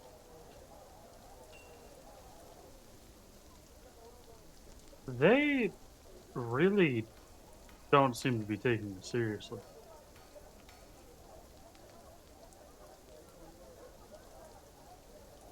I mean, Tard, I'm just going to ask, have you ever been in a battle or a war? Not the little small fights we get in, but the constant attack that happens? No, but that's kind of my point, is that if you're on duty in the middle of a siege, the way that it was described is that it was a constant siege of undead, no? I mean, that was how McDougal described it, right? Perhaps And- the undead took the day off. Oh, Thema. Here's what I will tell you. Maybe we happen to, and Dahi may know more, but maybe we got here on a good day where their scouts haven't picked up any undead attacking the fort, and they're taking a little time to relax. It's pretty stressful to be at war all the time. Well, as I said earlier, I mean, you don't see them climbing up the walls. They're not going to be trying to kill themselves. Keeping extra double guard patrols all the time. I mean, I suppose if I was going to send an undead army of, I presume, slow, rather stupid zombies at a fort, I would probably do it under the cover of darkness. That would make more sense. I do understand Tardan's, I don't know, perception of what we were told. I just, It did sound like it was a constant, ever-emerging threat. I do, yeah. It seems right. underwhelming. Right. I mean, there's the left side of the story, the right side of the story, and then the truth is somewhere in the middle. So, I think what we're seeing now is the truth is there probably is a siege. Athos, maybe you're right. Maybe tonight we'll see some fireworks, so to speak, kick off, and we'll know why they're relaxed like this during the day. But I do understand what you're saying, Tard. It is a little odd. Well, I suppose, Dahi, after you, this is your show. Well, don't mind if I do. Let's see here. So you're on the cart, and the horse immediately, you see a halfling begin to walk out of the opened kind of space of these stables, right? Because there's half walls all around. This place doesn't particularly get snow, right? So this halfling begins to walk outwards, has kind of brownish blonde wavy hair, a little goatee kind of goes down, has an apron with muck on it and bracers. They have boots, brown, blues, and they're just kind of coming up towards you, grabbing the horse, petting, and then slowly begins to walk in the direction of you at the driver. So looks up towards you. Hi, how's it going? Donnie, Well, what's doing up? all right. Doing all right. How about yourself? I'm doing pretty good. This is Stilton Tumble Rod. Stilton, we've got a couple of supplies here in the back for you. I suppose I should, get that squared away. But do we have enough space around here for my friend's horses and wagon? Yeah, I mean, I can take him. That's no problem. I appreciate it. Well, I suppose the captain is in, and I should let him know the supplies are here. Oh, you wish to speak to the commander? Just formality to let him know the supplies are here. Nothing more to take up his time. Oh, all right. Okay. Yeah. Sure. Grabs the horses, begins to kind of pull them in the direction of the stables, corral, leads them against the siding of the actual space, and then begins to trot offwards in the direction of northwest into some of the soldiers and things. After that, they come backwards. They kind of look in the direction of you. With you in just a moment. Kind of waves at you and then turns in the direction of the stables and then goes back in there to tend to the animals, as well as the horses and the war horses, right, that you have kind of given them. And the cart's just kind of sitting there with the supplies before they're going to take that off. As you're waiting, not much time has passed by, maybe 10 minutes or so. There's actually an individual on horseback that comes moving forward in the direction of all of you. This person, I'm going to drag their token down, and I'm not going to put a horse down for them. They are a very oldish human here. And this is someone, obviously, Dahi, you have experience with. The weathered and old. They have gray and kind of black full beard here. Hair is kind of has that little bit of the gray kind of little salt and pepper kind of feel to it. And they have this improper coat to it, like they haven't slept a lot, or they've just been sweating a lot. The blue eyes and the long face, this piece of this beautiful plate armor, as a battle axe and shield, both of which are one of which is on the back, and the battle axe is slung to the side. And then under the armor, they have kind of this brown leather vest, matching bracers, white cloth blouse, brown leather pants, kind of these metal studded boots. They don't have nobility. They don't have any sort of silks and these other gems or jewels that would put their stature to that of nobility. They seem to be quite common. They dismount the horse and they kind of tie it off onto the statue. These are filled with kind of numerous amounts of Farron family members, and that's why this is named the Noble Family of Family Farron, House Farron. And they can tie it off to that. They look in the direction of Yudahi. I have a hand raised, but it's gone now. Yeah, it was a misclick. Misclick of a hand raise. Bad player. Bad player. Yeah. Yeah. Immediately raise the hand outwards to greet you. Do I recognize this person? Yes, this is Commander Remarlin. Commander Remar. I'm going to type it in chat. It's really not going to help you when I do it, but hey, it's worth it. Commander Remar. Okay. It's a name, I'll tell you.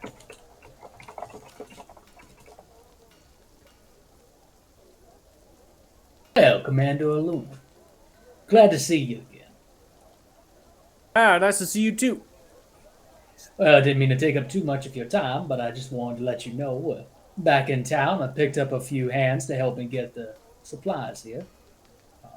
Might chip in around town as well, but just wanted to let you know it's all in, and we're going to be unloading it into the supply room. All right. Thank you very much. I appreciate it. Anything else going on around town you might need a hand with? No, it's business as usual. Board Fair tax enough. Fair enough. last week at the end of the week and dealt with them promptly. And armor, weapons, all going normal. Obviously, food. Got a bountiful of the harvest. Farms around us. And God's They had praise. shut down a number of the buildings and the homesteads out west past Smallwood, but we're able to make up for it. So not a... That little You done fishing a village pretty- out west of here doing well. It sounds he's shutting down the farmsteads. Well, That's what I'm Norfolk, wondering.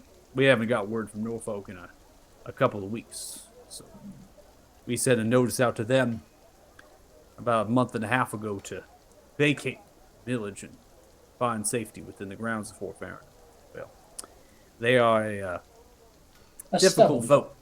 Yeah, I difficult. know the star.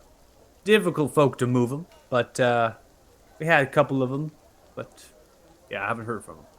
We've sent some patrols out that way, but you send patrols in the marshes, they tend not to come back. So. Fools there. Well, if they want to ride out a storm, let 'em. Well, I suppose I should lend a hand with unloading these. Just wanted to drop by and see No, how you things were don't need going. to help out. It's fine. You traveled all this way. You can definitely get yourself a flag if you'd like.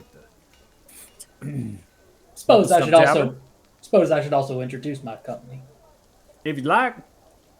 Come on down. I'll gesture back to the rest of the party. Already crept up. Of I'm course. nosy. I'm nosy. So we got here on my left, Mr. Ares. We got Tarn on my right, and Athos behind me. Hello, I'm Commander Remar Loon. I'm first commander here at the fort, and thanks for going all this way, helping out with resupplying from Lathan, and make yourselves comfortable. You can get an ale, lump of stuff, a room if you want to stay up a couple days in the town. Not much to be had here, but it's a nice little farmer's market, fresh produce and such. And this place is really just a crossroads. You know, people coming by and staying a day and then going.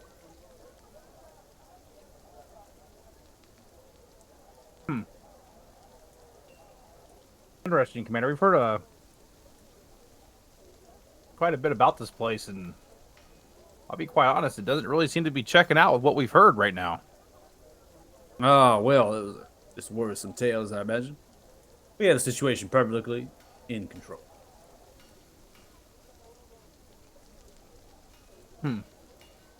I mean, I don't know. Maybe my imagination runs wild, but I was kind of expecting to see like undead bodies piled up at the walls that they were climbing over, trying to scale the walls and get into the fort. Insurmountable horde, yes. Well, I mean, you all weapon. You adventuring folk? So, Yeah, we're planning to go into the marshes at some point, which is why we were. You what? Oh, Yeah, they ain't the brightest of the bunch, but if they want to go,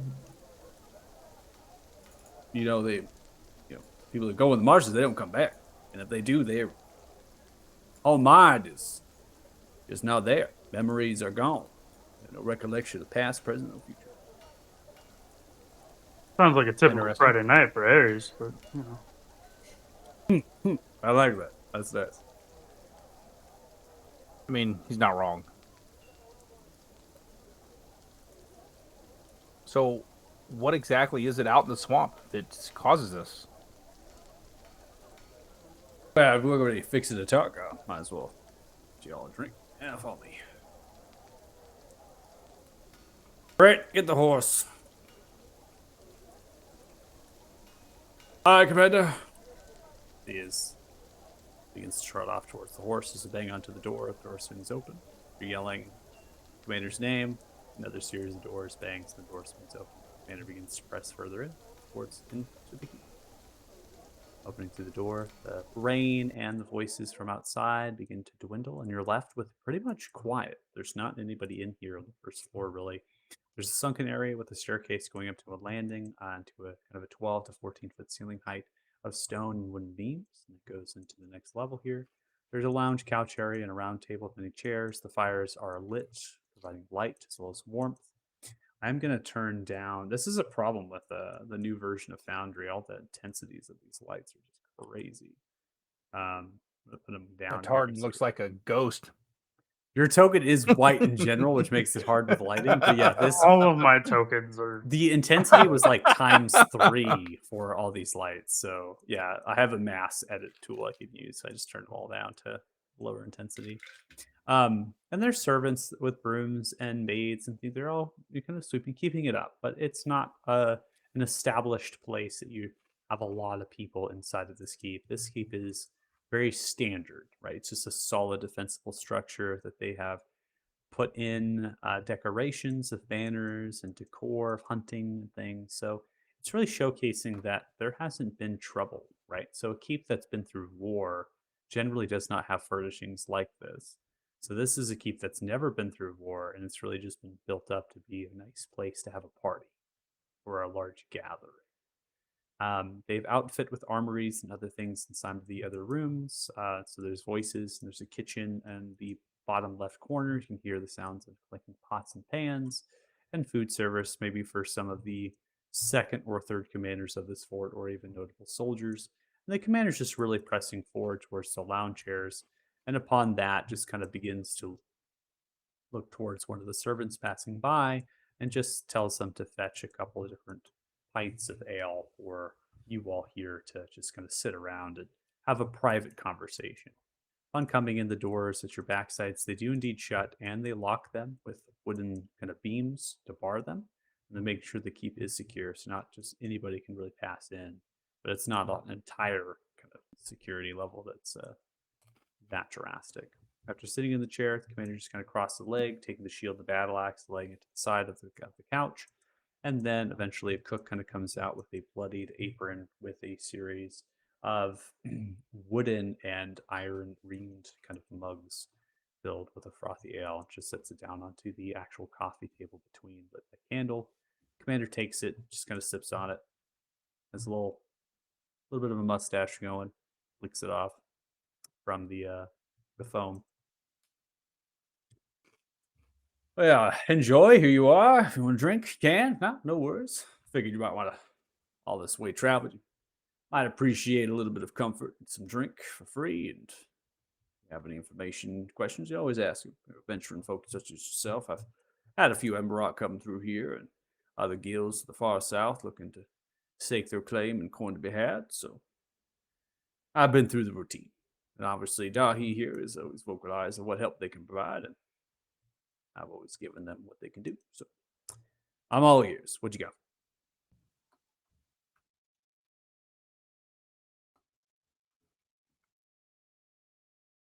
I'm curious. Oh, go ahead, Tardan, please. Nope, that's all you. Nope, go ahead. I guess I just have questions about kind of the state of things here, seeing as how our plan, as I said, is to kind of venture west towards the marsh here. The undead horde, the way people described it sounded like it was massive and constant. And you said it attacked last week, so that's not quite what we gathered.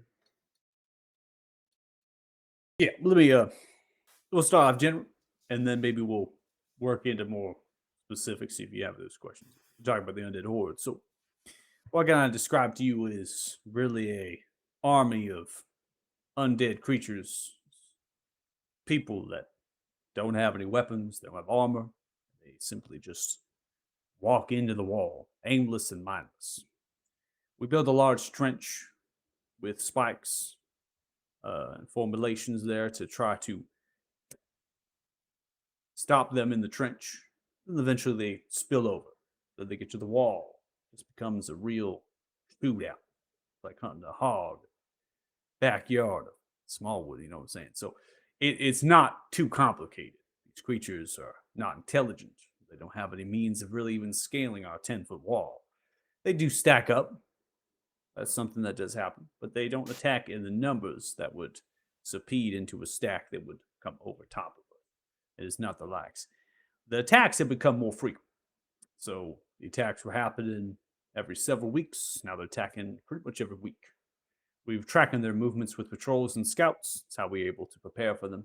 And they generally will migrate with an actual bit of the fog. This sense of magic and dwindling darkness that just rolls over them. So it's easy to see them coming in.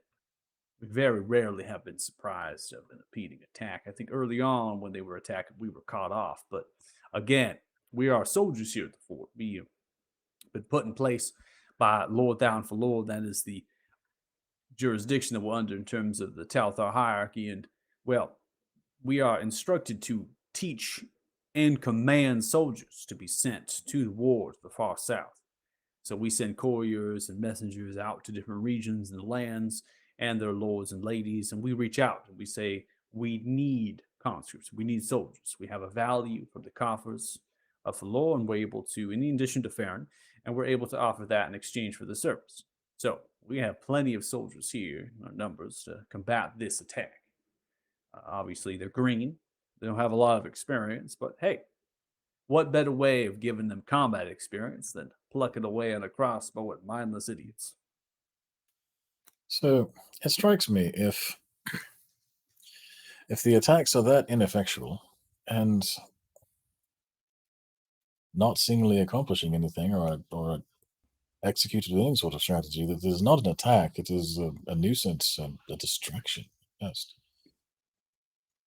Could be a distraction. I mean, I'll leave it up for the Talthars to decide what business they have with it. I, as a commander and someone of military background, I've led and I've actually fought in the War to the Far South against some of the monstrous hordes that are commanded by the Master of Dragons.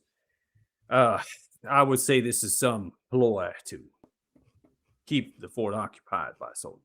I would assume that we need to keep as many soldiers as we have to defend the fort against an attack. And by that way, we can't just ship out what we have. Precisely. Simply the presence of the undead army and its recurrent announcement of its presence is preventing you from sending soldiers to the actual battlefront. Yeah. So I have two questions here. One, did you just say you fought in the wars to the south against the Master of Dragons? Oh, some of the horde creatures, yeah. There's hobgoblins. They had the band of the Vodir. They're hobgoblins, orcs, goblins. They're creatures that have had inhabitants in the far south for a long time in the jungles and such. We didn't come across any of these other creatures that some of the other regiments fought, so I was lucky. Pretty much had the logistics, transporting supplies from Landar to the trenches. I'm old in my days, and obviously I'm not some spring chicken charging up at the front line anymore. So your background is more in logistics than it is actual, I don't know, infantry, or a combination of both? Yeah, my younger years, I actually fought in some wars, claiming the regions, the actual kingdoms for the Talthars. I did that. That was a long time ago. So many years in between going to another war. So, and again, I'm not ripe. So my business and my efforts are best used in logistics and coordinated warfare. No, it makes sense. Now my last question, usually the purpose of a defense or get into a defensive position in the military is to set up an offensive action. Why have you or other units gone into the swamp to try to find the source of this and put a stop to it? Well, we have sent patrols and scouts just trying to observe and report the area. A lot has changed inside of the marshes. It seems as though there's some power that changes the landscape, shapes and moves. A lot of our maps that we have are just completely irrelevant. They don't have any notion of where the enemy is or where the structures are anymore. So, and even then, before that, it was occupied by creatures that did not like outsiders. It's not a place that people just go, the civilized, colonized world. I don't know much about its past. I'm not a historian myself, so I can't tell you. What I can tell you is that patrols and scouts that we sent did not return home. And those that did, fortunate to have their lives, were unfortunate to lose their minds. No intelligence that we can gather from them that would allow us to stage an offensive, nor would I risk sending rather green soldiers into a place that would disorientate them further and potentially lose their own minds. I wouldn't even probably send the most well-trained and expertly guided soldier into those marshes. I've sent message and courier, obviously, people's pals. particularly get an audience with the king for my stature, my position, but I can reach out to my channels, and we have employed the help of mages to seek what exactly the fog is. The best of the understanding, it's magical. It's caused by something inside of the marshes, and it has the power to manipulate your mind. I'm not experienced enough to handle that. No one in my soul. I have no skills or talents against that.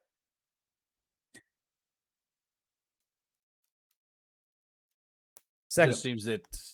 Oh, I'm sorry, not go finished ahead. yet. I'll keep going. Second, the soldiers that we have are not stationed for here. Yes, we do train them, but we do lead them, we do command them. But their position is to head south. They are to fight a war. So I can't very well pull myself an army and march them out there. Go ahead. Sorry, I didn't mean to interrupt. No, I was just gonna say it. I guess since the attacks aren't nearly as bad as what we were told or led to believe, does serve some purpose. It just would seem to be, or to get a little old, always being on the defensive side and just kind of waiting rather than trying to go out there and, if you will, see what you can do about it. If I could, I would. If I could put a stop to them, I would. Right now, I just have to train soldiers and protect the town folk and wait until there is orders or a jurisdiction from above that tells me what to do otherwise. Orders are orders. Are you waiting to retire by chance? I'm just curious. I only think I have a good 6 years left in me, but my service is strictly voluntary right now. I've put in my time and efforts a long time ago. Soldier by trade and by heart. Is there anyone in town? You mentioned people made it back but weren't quite still in possession of their faculties. Is there anyone who could give us any guidance on the layout of the marshes or where anything might be or we might encounter? Scouts, trackers, anything of that sort? The folk that were chosen, they've been sent up to Othema to render aid and healing from some of the Sun Tree priests and acolytes. We do have a resident priest, cleric that's well trained, well versed, historical one at that. Priest Dumbly Goldbelly. They are able to run the Palor Temple here and meet with them routinely. We discuss matters. I imagine you find them at the temple this very moment. He's the same priest, Arius, correct me if I'm wrong, that went and helped the priest in Othema after her incident.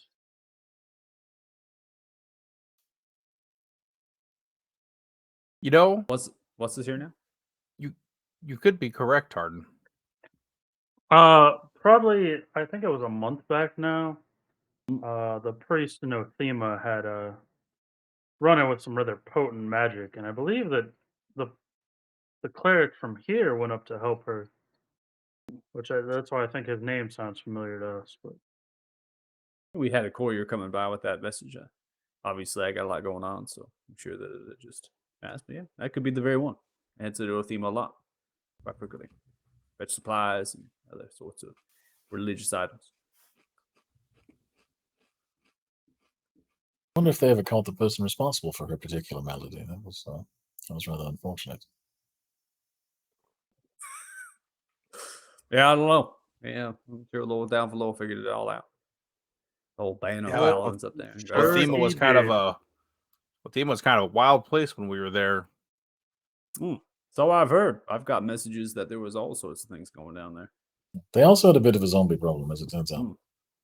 Yeah, Tiny I had a convene with a envoy from Lord Down Below that was interested in seeing if the horde was connected in some fashion that we're tagged with what was happening up there, but nonetheless, nothing that we could draw interest from.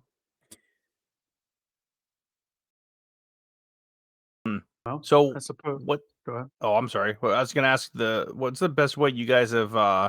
Assuming the same horde that's attacking the keep here is the one coming from the swamp we may venture into. What's the best way you found to kill the undead if that's even possible.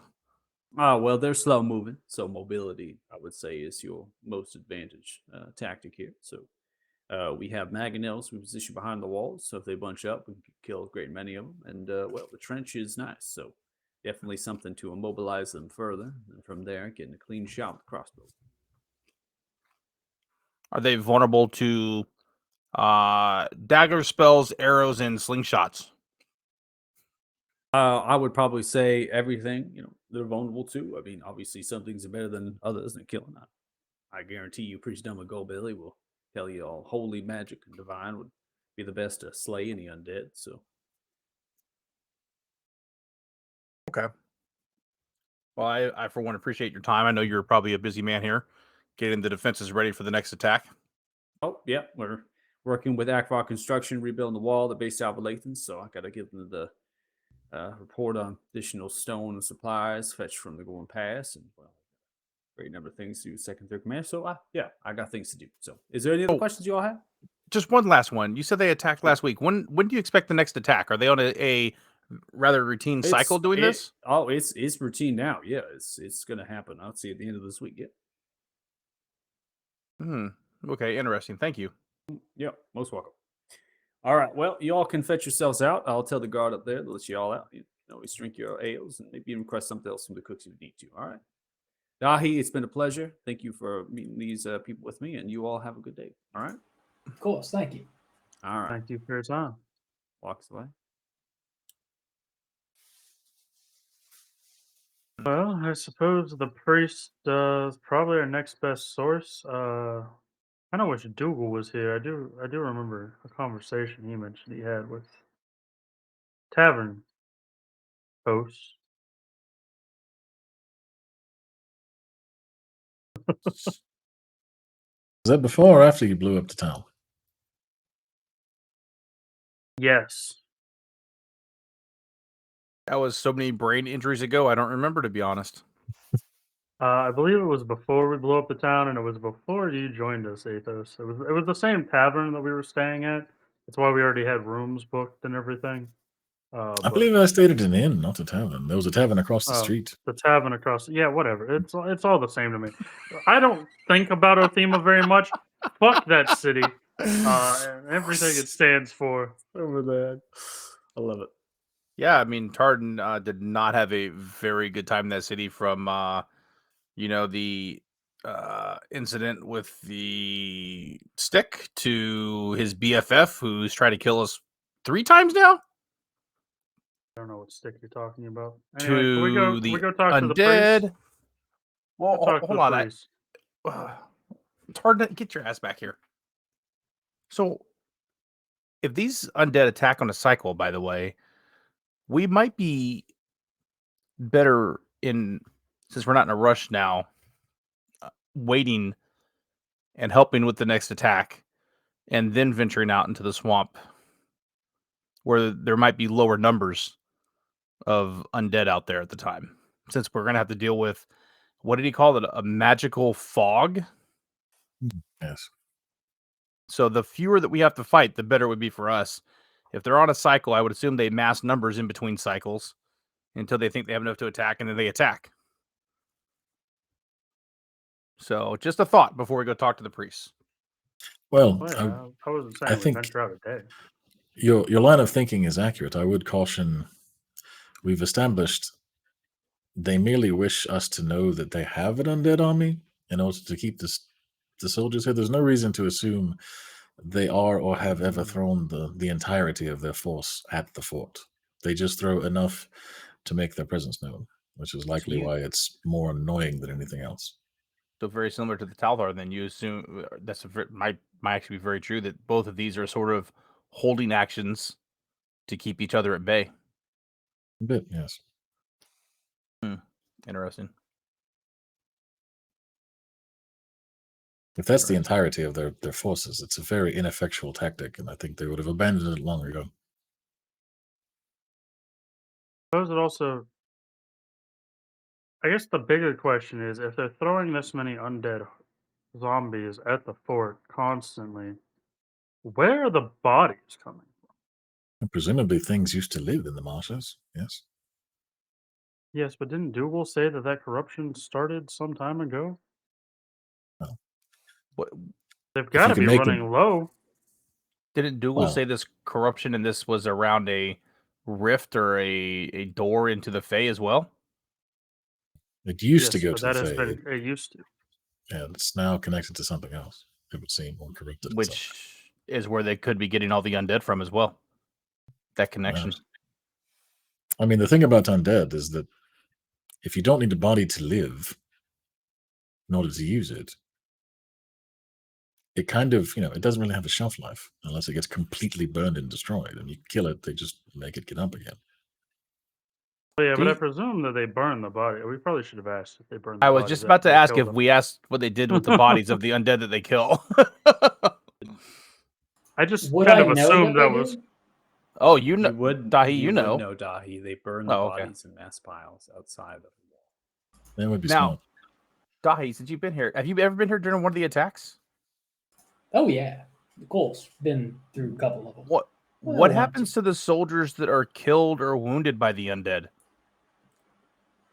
Well, Outbreak. for one, we treat their physical wounds. I suppose one of the clerics would tend to their wounds with some holy water, purge any corruption of sort. But for the most part, it's just curing any diseases or poxes that might have carried in on the corpses.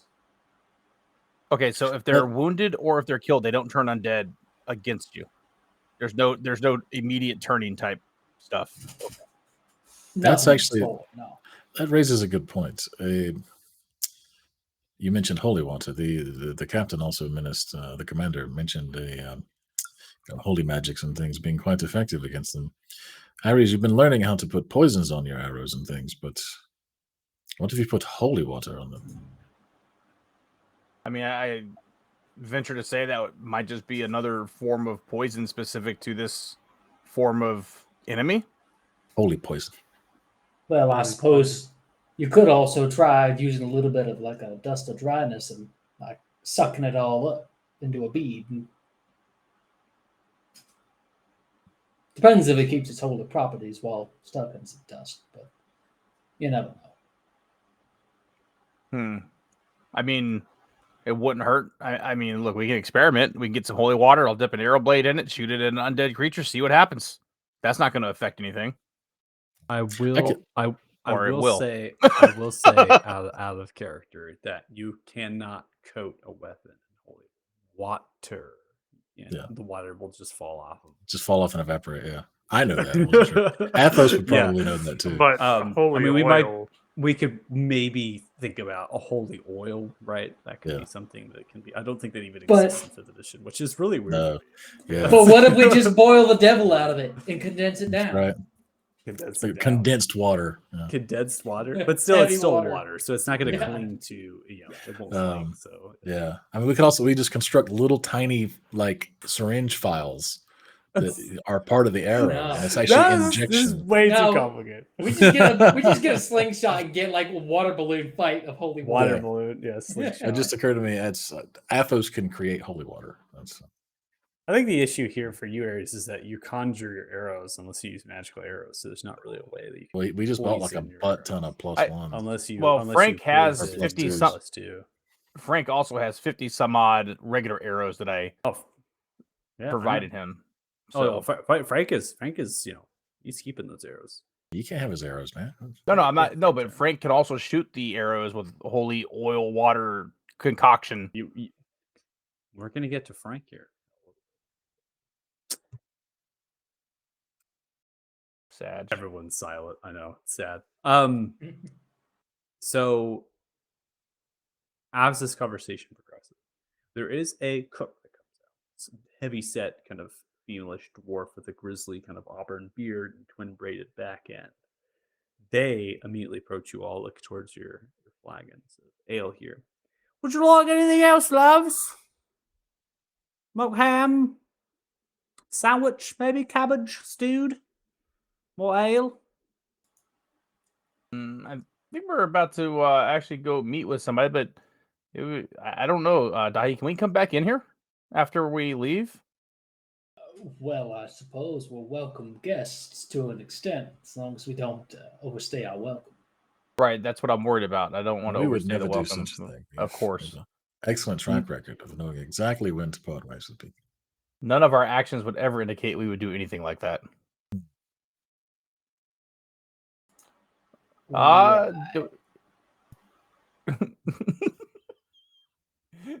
see the apprehension in his face right now. Nothing else? All right. Well, more Hey, than thank you very welcome. much. If you... Yes, you're most welcome. All right. Good day. Walks away. Good day.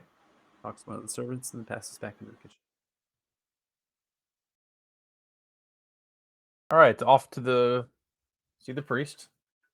Off to see the priest. You don't need to move your tokens. Okay. The wonderful priest of Farron. The wonderful priest of Farron. We just don't tell him that I am the reason the priest in Othema was rendered. So you're passing into the courtyard. From there, you can see your stagecoach has been pulled into the actual stables. Your horses have been removed to the barding. There's also more than just one stable master. There's multiple, but still, obviously, he's the head, right? So the head honcho. So they're getting the horses tended to and fed and groomed. A lot of soldiers are still training. We're getting closer to the lunch hour here, so everything's kind of winding down or slowing down. The blacksmith, right, has the wagon with the blue kind of canopy that was filled with supplies. Or unloading that into the storeroom, pulling out the hoists and pulleys, sacks, medical supplies, and other sorts of things transported. And then you pass through the opened iron barred and the double wooden gate in the direction of the town. From there, you're heading on the actual cobbled road, rill of grass in the trees, and you're proceeding to the north side of this town, into the direction of a stone-ish kind of temple that's built rather traditionally, and I'll go through the description of that here after the break. So this is where we're going to go ahead and take 10 minutes to get drinks and all that fun stuff that we do during the break. Clearly, it's important, and you can't watch it. You gotta hydrate. Gotta hydrate. With this group, it's something special. I'm just kidding. I'm just kidding. Shots, So we're gonna- shots. Yeah, right. No. Okay, so we'll be back in 10 minutes or so. So about 7:11 p.m. PST. Hopefully you join us when we come back to see what Ride or Die will do in Fort Farron. So thanks so much, and we'll see you in a bit. So bye. Later. Nah.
All right. Welcome back. If you're joining us, thanks so much for the second half of Ride or Die as they begin to head in the direction of the Temple of Paylor, this town of Fort Farron. So, upon arriving here, the temple itself faces into a crossroad kind of courtyard here with a cobbled road. There are no traders really here. It's really just an area of travel. There's a statue as well as a well that sits at the center point of the courtyard. And then, kind of flanking this, is a stone staircase leading into a large, kind of cathedral-esque style temple. With stained glass windows on the left and right hand sides, the large double wooden doors, a semi archway led up to by a series of stone steps with these kind of spiralized marble pillars. It's very inviting, right? The symbol of Paylor sits at the above entry kind of overhang of stone of this cathedral. There are a crowd and people moving the horses and stuff and carts through the crossroads here, given the noise. And there's also people in the temple. Double doors are swung open, and the signs or the pieces of papers that have been nailed to the doors are kind of hanging in the wind with the rain softly falling down, protected. And so you get a little eyes on them and kind of just signs basically of saying we're in service or we're not, right? You know, the temple is not open if the cleric, right, is not there per se, or if there's not someone in there to maintain things and such. You begin to make way up the stairs, and immediately you're flanked with a kind of a wraparound balcony that goes over the structure from the left-hand, right-hand side. They kind of hang down, and the same spiralized pillars continue in the same series of intervals on the left-hand, right-hand side. The crowd itself begins to dissipate because the people in here are quite quiet. The pews of wood and stone are on the left and right-hand side of a central walkway with a runner of white and gold going to a pedestal and platform area fit with an altar, as well as other devices for performing service, incense, alms box, these other things, right, are all fit into that. The overhang that comes over with semi-arch spacings between the pillars, every intervals of 10 to 15 feet or so. There is spiralized staircase that sits to your right-hand side upon entry, as well as some holy water fit into a bowl pedestal to the left-hand side. This stone temple has stone tiling. There's also signs of natural vein work that goes through here from the stone. And the staircase has kind of wrought iron metal handles and railing as it spiralizes up to this area. Now, does the stone temple have pilots? What do you mean? Oh, Thank you, Dustin, for being old I enough to got it. understand what I'm talking about. I got I it. did not get that. Was that I a didn't thing? get that either. Stone Temple Pilots was a grunge band from the 90s. A grunge band from the 90s? Oh my god! I was I- born in that. I was born in that. We might be the only ones old enough I to get would- I that one. suppose it occurred to me, I was like, shit, nobody except maybe Dustin's going to know what I'm talking Dustin about. got it though. Oh, I with got it right away. Okay. So that staircase is leading to the largest overhang, which is over the entryway, and that has kind of these wooden bookshelves and books and such. They're open to the public, right? So when this temple is open, you can just freely go up there, and there's some tables and things to pull the books down and read and such. And you expect, right, seeing the people up there after coming in and walking on the walkway, that there would be, divine religious books, scriptures, stuff like that for people to read, worship, prayer. There is a heavyset dwarf currently with a robe vestments. They have white with a gold kind of mantle and the symbol of Paylor with some reds as well. They sit with a kind of top bun with a baldish runic tattoo of celestial around. And they have this beard with two braids on either side with brown, as well as a mix of kind of auburn interveined. They are currently reading off of a book to a small human boy that's wearing purple and brown coloration leathers and hide clothing, as well as some cloth. There is a back door to the back right, approximately across the 90-foot space of this temple. And that door leads into a secondary structure that is kind of wooden built into here, and it has a staircase descending down to underneath this temple, and then a staircase descending up to a loft kind of bedroom, as well as a mechanism to work the bell. So the bell and the loft and the chamber that fits the staircase, as well as a side door that leads to the garden, that's all wood. And you can see that from the outside with the rock wall that differs from the brick stone. And so they've added on to the temple over time, right, to make it more than just a temple, right? Living quarters, as well as a way to get underneath for storage and such. So it kind of adds just to the length that this temple has stood, right? People are quiet, except for the whispers, right, of the dwarf. The dwarf seems to be giving some instruction to the small boy. Small boy with hazel and purplish eyes, with the wavy brown hair. He's taking them in stride and then pointing at words as they go along. They pay you no heed. Allow you freely to come in.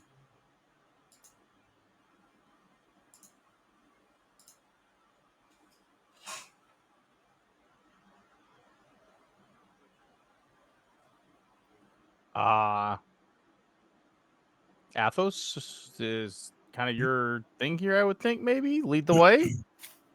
Would I have Hmm. met the father, the head of the church here, having offered Yeah, any so, medical services?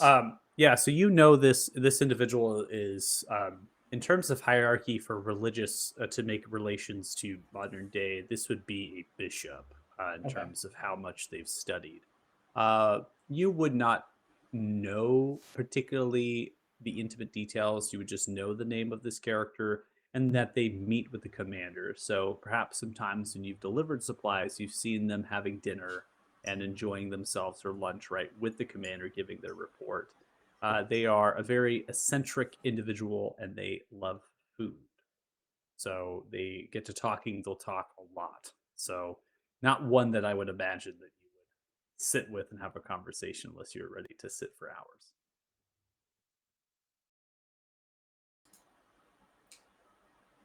Well, just this way, if y'all wanted to ask him any questions.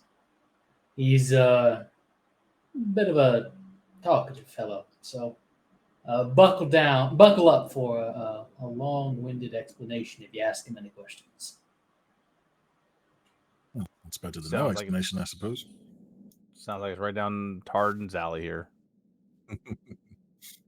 Tardan is the new prophet of Pelor. You should tell him all about your new best friend. Actually, you know what? I just thought about this. This is like a Tard redemption tour. First, he uses the stick to poison a was it a I can't remember, was it a paladin? No, it was a priestess of Pelor, right? And almost killed her. We had to redeem that, and then the redemption arc just keeps on going until we created a new sun tree. Full circle. Athos created a new sun tree. We You prayed to Athos. Pelor. Athos created a new sun tree. Tard, why are you so centric on individuals instead of we as a team? Because we all have our shining moments where we do great things. Athos Wasn't it a created great a sun thing? tree. It was a thing. Yeah, it was Was a it thing great? I don't That's- want to be associated with. That's why yeah, it's up for Athos debate if created it was a great thing. Yeah, It so was anyway, indeed a thing. I mean, Tard, Athos, although I know you're well, I don't know if you've ever actually seen religious in the past, although you've talked about like you know quite a bit. Tard, I think this is right down your alley to be the group spokesperson, as long as Dahi's okay with that. We don't want to ruin his friendships here. Oh, do you think he wants to see my blade? You might enjoy that, yes. I mean, be careful. I don't think anybody wants to see your blade.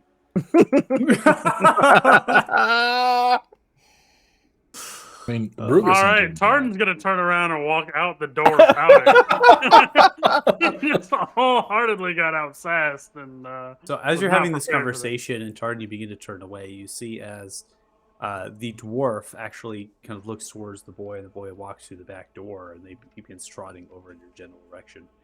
Ah, miss, can I help you with anything? You seemed a little bit confused. My name is Priest Dumbly Goldbelly. Nice to make your acquaintances here. Well, your name, Tartan's still Yeah, working there. I'm Tardan. I'm just saying. Tardan? Not Tardan. Dahi. Why don't you come back here, Dahi? Nice to meet you. Oh, I know you. I've seen you talking to the commander. Yes, I have. We passed ways a couple times. You're bringing lots of needed medical supplies. I think I have some down in the basement as well. But thank you very much for your service, helping the individuals as well. It's fantastic. I really appreciated your good diligence as a fine student of whatever religious deity you worship, or maybe not even a deity. Who knows? Maybe it's all natural. You seem to be one with the woods. But you could take well to the sun tree, perhaps, or even the holy light of Palor. We'll come to that. My dear child. Now, you come sit here. Begins to push you in the direction of the pew. It sounded a bit like profiling. It did. Do we have to sit? Can we just talk? Oh, no, you don't have to Optics. sit here. We can simply talk in the walkway. Leans onto a pew. What can I help you all with? Your grace on the Palor Temple here. Yeah, well, first off, I guess my first question to you is, have you heard about what happened in Alathan? What do you mean, what's happening? The second sun tree. I'm just kidding with you. Of course I've heard what's happening lately. It's spread far and wide across the whole damn draconic continent. At this Yes. point, I'd be surprised if Pello didn't tell him himself. I mean, Honestly. that's true. I was Well, just my- curious. Yeah.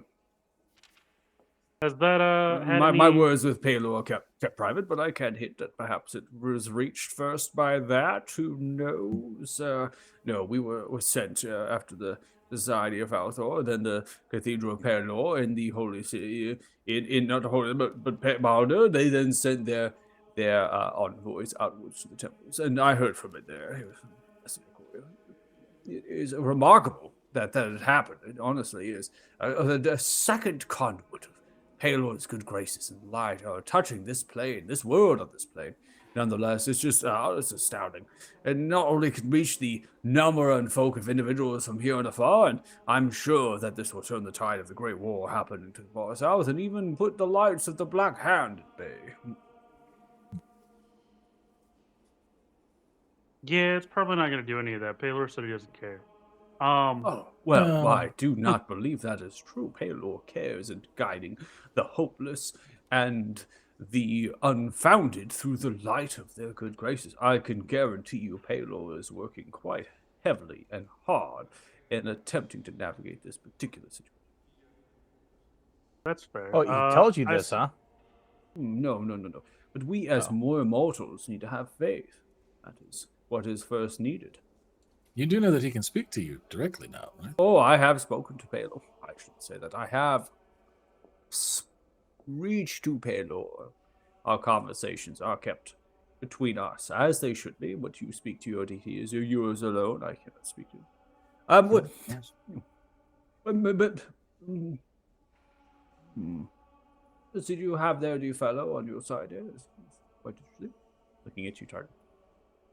Oh, yeah. This you're referring to my blade here. It's a mere trinket, and I'll pull it off. And It's not a mere trinket, young lad. That's the Sunblade, damn you! yes, I am aware. I haven't had the opportunity to wield it yet. Actually, It just shows recently. in you came as into it's my just possession. in blade. It's a astute artifact. I've done many histories and research on artifacts. I've never come across this particular one, but I did study it. It was perhaps held by the acolytes, the very protectors of the country long ago, the most devoted, and has passed down from generation to veneration to those that worship Palor. It's harnessed by the light of the country and even Palor's domain, and it is very good against undead. Very good. Yes, we are hoping that it'll come in handy versus the horde. Oh, you're going to fight the horde? You're adventuring folk? Well, I should listen. You have those armor and weapons. You look like quite fit, yeah. Yeah, that actually kind of brings us to why we're here. We were hoping a man with your reach and connections to the church. Oh. You may be able to tell us more about what's going on in the marshes. Anyone that's made it back, or anyone that you've kind of reached out to, or anything like that that may have been there at some point? This We is have quite a land long and- conversation that you wish to have. I've been known to talk to you all for outside folk, and obviously you might have heard tales, but I could get going. I'll begin. You all will saddle up. If you sit down, you need to. That's fine. Now the undead, nastiest horde that attacks the fort, yes, from the western wall there, is mindless and very. They have honestly no control, no command, which is interesting. I have researched a few undead occurrences, and mainly they have more direction. This one seems rather pointless, but perhaps it is the fact that they attack the same place that's the direction.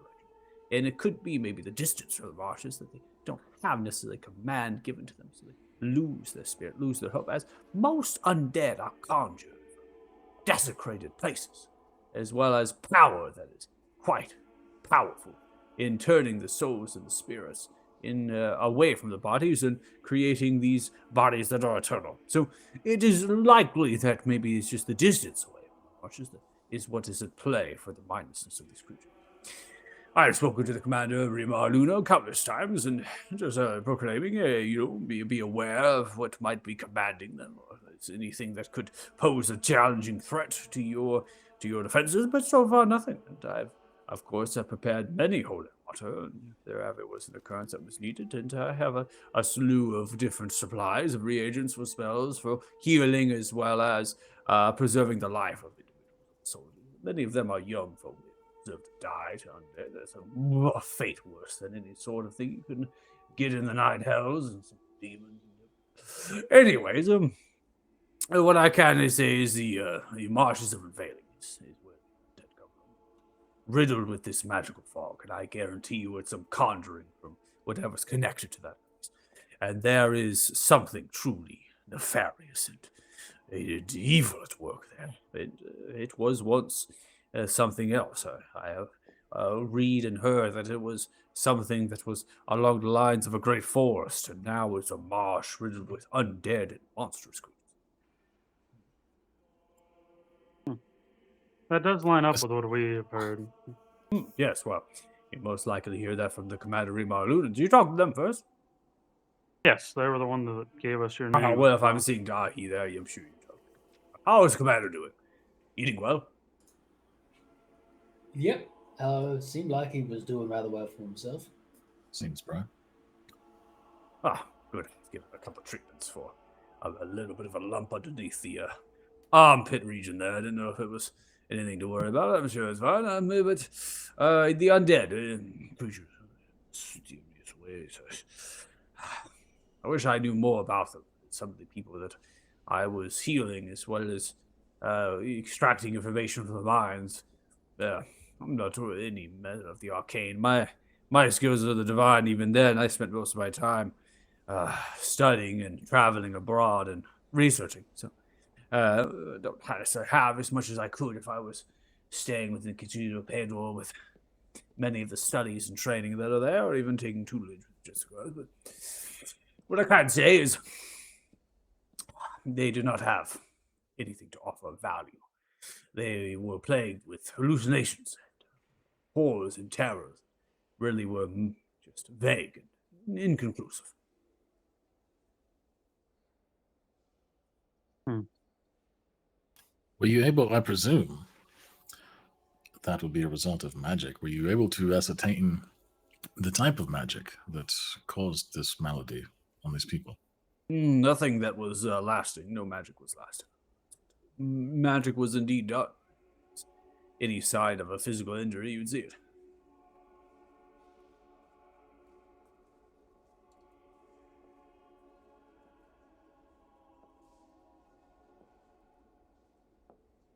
So do you know the location of anything where these people had gone, where they had scouted before they came back? I know they No. themselves didn't have much to say, but No. Much of them went to Norfolk first, and then from there they branched out. But I do not know what they were going. I'd imagine it was just in some general location. Just even getting through and coming out.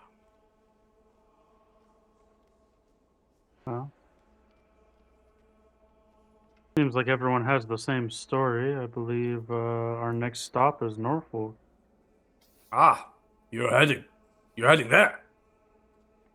We're probably going to stick around for the next horde attack, and then once that's faded off, it sounds like we will head out to Norfolk and then into the marshes. Ah, see, all right. Yep.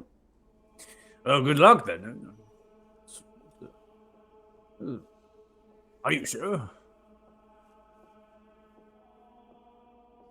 I don't believe we have as much choice as we would like to think we have over the matter. Well, I also What does that mean? suggest that. The goodness of your hearts, then, yes? Well, I mean, the commander did say that he hadn't heard from the townsfolk for a while. And it'd be good to check on him to see if anybody's still standing. Make a plea. I see. That is a good thing. You are good with graces of Pale Lord. Charity on your shoulders. And I'm sure you have much better things to do, so I appreciate it. Thank you. It is our pleasure. And if you think of anything or come across any tidbits of information you may not have known before about the marshes, please let us know. Ah, well, it's really I or Paxita, though. He knows information of this town. I might be able to reach out to her if you wish, but his old apothecary brewmaster in the corner of the town, and all these views are quite ridiculous. Just talks about this ancient city and these formidable places. Just nonsense to me, but maybe it's a hopeful thing for you all if you wish to go that way. Here. Didn't talk about an ancient city in the marshes? Yes, it was also written on the Who's a chest Google? in the box. That's right. That's an old associate of ours. Ah, is that Do you Harrigan that came by here? Yes. Mm, Oh, you've seen yes. it? Oh, yes. Well, looking for information. I gave them such, and they went on the merry way. Well, perhaps I'll meet up with him again one day. Maybe That you said, shall. the city that Paxina talks about, does it happen to be called Thixia, I believe it is? Oh, I just like it. Maybe it was. It started with the T. It makes sense. Good name. I fit the bill. Well, if Suppose they're she'll have. an apothecary of any right, I'd be curious to see what they have to offer anyway, and if they have knowledge too, then why not? Yes, I've reached her services a few times. She's quite good with different herbs and remedies. At least a chance to procure some supplies before you head to Norfolk, yes? Yes, I mean, I suppose they said the pack's probably 3 or 4 days away, end of the week. So yeah, we'll yes. probably be in town for a few days. Ah, well, only one tavern in the town, Lumbersome Tavern, but Yadu is quite good with the pies and different sorts of bacon and breakfast, and the rooms are cheap, so always a good host. Sounds like we'll go see Paxina and then secure some rooms, and Ah, well, maybe I'll join you for dinner then. it would be our pleasure to host you. No, allow me, I will host you. They pay for your dinner, I guess. At least I can do. Yes. Be headed out to Norfolk, yeah?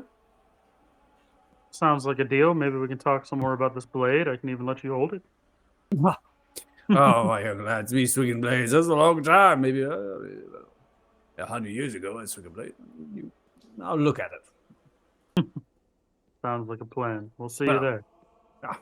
1,000 blessings of Pale be upon you, and let the sun's good radiance spread upon your soul and give you warmth forever. Many blessings to you. Hey, Merlin! Hey, Merlin! Begins to walk towards the back room, leaving you, yelling for Merlin.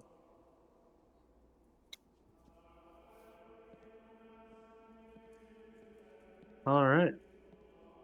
So, I think you just signed yourself up for a lot more chatter. I think Yeah. so too. But it's free food. Is it free if you're forced to listen to prattle? I don't know. I plan to distract him with the sword. That's why I mentioned the sword, so that way I can just, keep him busy. Every time I try to distract people with weapons, it involves bloodshed. Yeah, you also. We're not going to talk about that here in the church. So the apothecary, somebody that has something in common with Dahi. Dahi, do you know this Paxina? Did you learn anything from them? Do I, DM?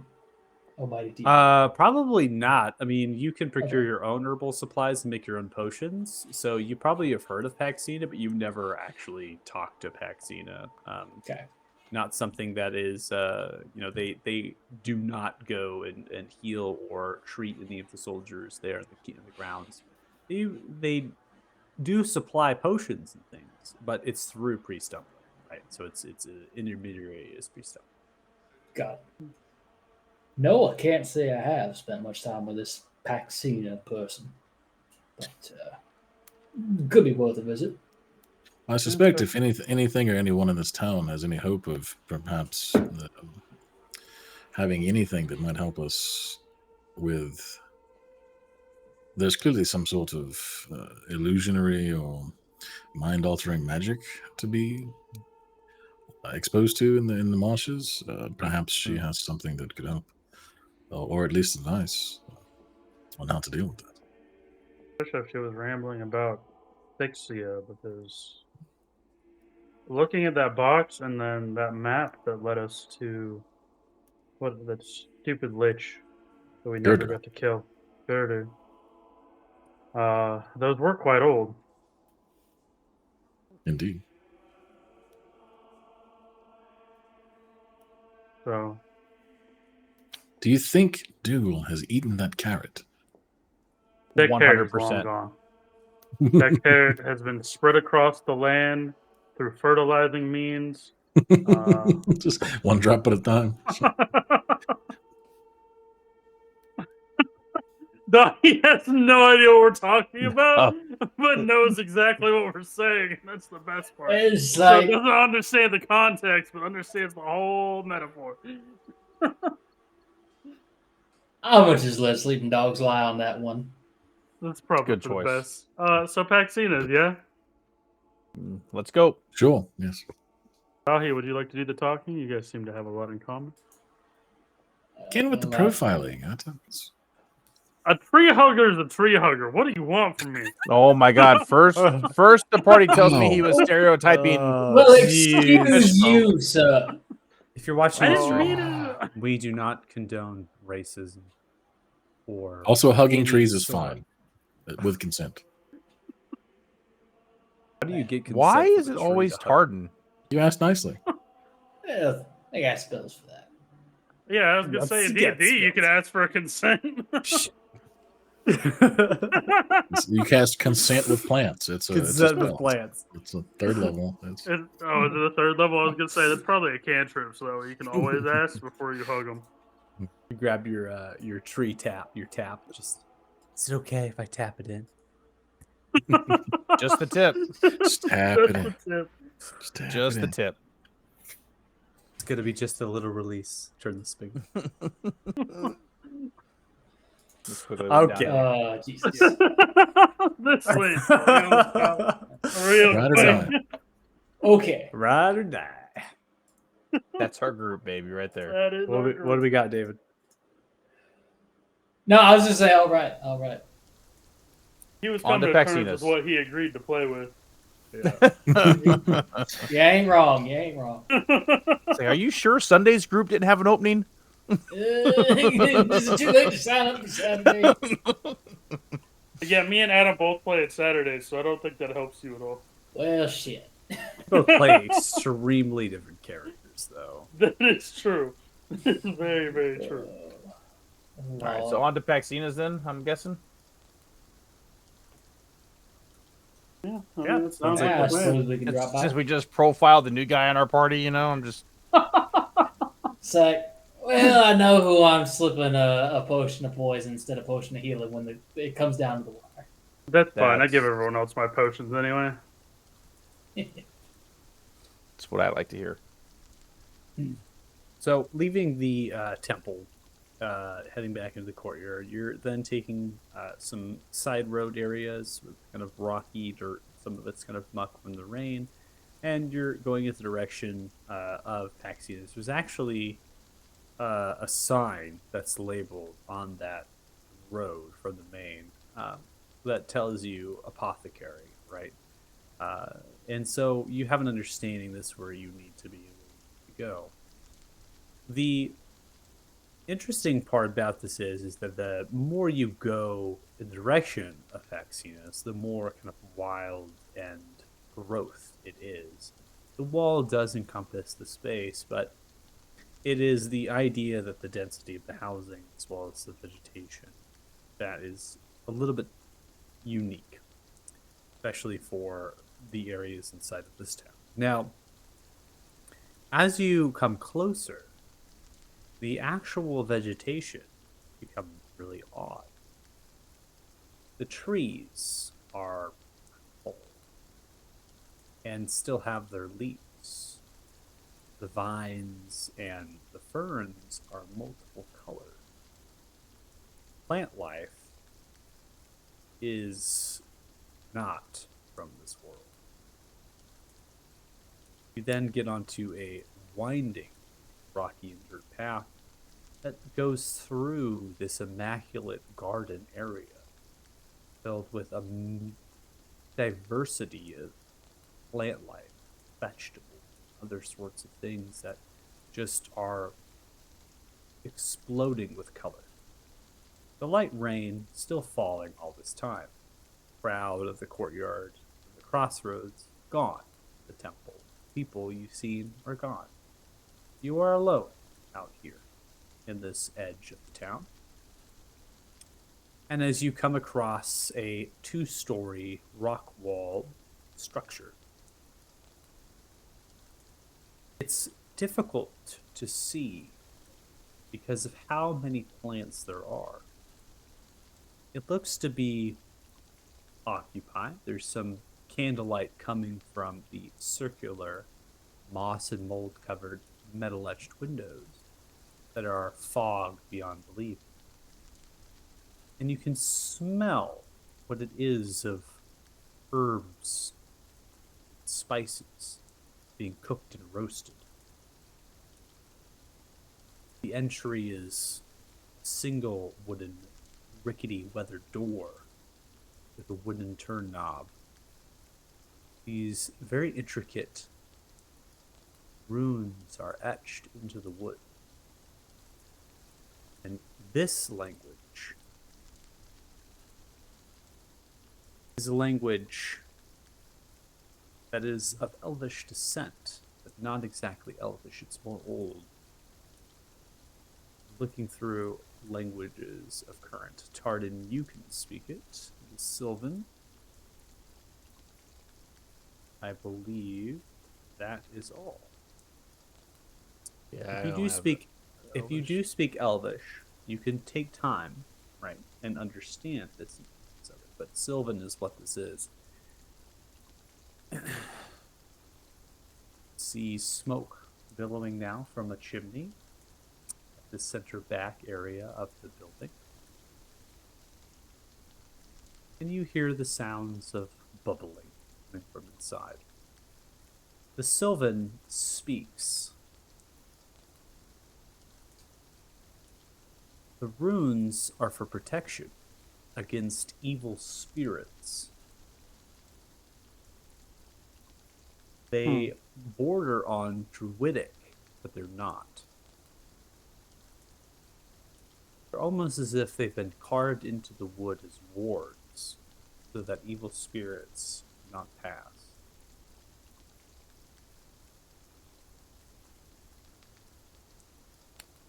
Interesting.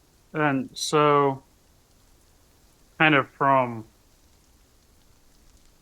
I guess, my use of the magical instruments that kind of have those protection type spells, does it seem like it's an actual protection from good and evil spell, or is it specific to the spirits portion? Specific to the spirits portion, they do not. You do not believe them to be glyphs, right? They're not an arcane thing. This doesn't necessarily have any magical value that you can passively see. Okay. I believe that our a friend, well, I guess the person inside, one, they speak very old Elvish language. which is surprising, especially here in Arthuria, where a fake congruence hasn't been for quite some time. It's similar to, I don't know, humans may have something like it. I don't know. I know a realm where I would call it similar to Latin. The foundation. Yeah. So it does look like they have carved some runes and some words here about protection from evil spirits. However, they're not glyphs, and it does not seem magical. So we should be good to knock. And I mean, none of us are evil anyway, except for maybe the person wanting to cut off people's hands. But you know, Subjective. If it's not Uh, magical, do you think she's superstitious? either superstitious or just looking around, very in tune with the natural being of things. The runes, while Sylvan gave a hinge of, I don't know the word to use without seeming insensitive, but that druidic nature of. Are you We're calling all her a tree sort- hugger again? We're all sorts of material today. I love it. Developing We new brands are- of classism all the time. We're all we're friendly to everybody. We love it. Yeah, we're inclusive. We're inclusive. So yeah, with We used that, to have a Tarn will druid. knock on the door. We did You used knock to on have the a door? druid. We did yeah. use He ate them to do animals. That He was didn't the murder most- animals. He ate it. I animals. mean, Harrison. Not speaking ill of Harrison, but Harrison was the most non-druid I've ever encountered. It was Like, it was so great. I loved every second of it. It was except it for the was horses. great. It really threw it all. It threw it all completely over. You know, it flipped the dial. Right, you just didn't expect it. I was like, Okay, hey, Harrison, so- do a nature check. What? What? Yeah, exactly. I kill all the Um, horses. Yeah. All the Oh my horses God. that are also hypnotic patterns, so they're not even going Yeah, anywhere. helpless horses. Yeah. Yeah. So, Yeah. you knock on the door. Just give a quick little tap onto there. After 5 minutes, nothing happened, and you're sitting there, kind of waiting and being like, "Do we just open the door? Do we like go in?" And then you hear a slight shrill voice coming from the back of the door. One moment.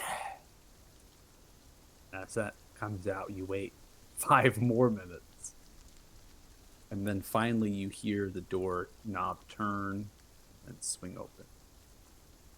And you're met with an old wood elf that has some very interesting characteristics. The eyes are purple, and the hair is a wavy blondish red. They wear a gown of leaves and vine over a piece of hide and trousers.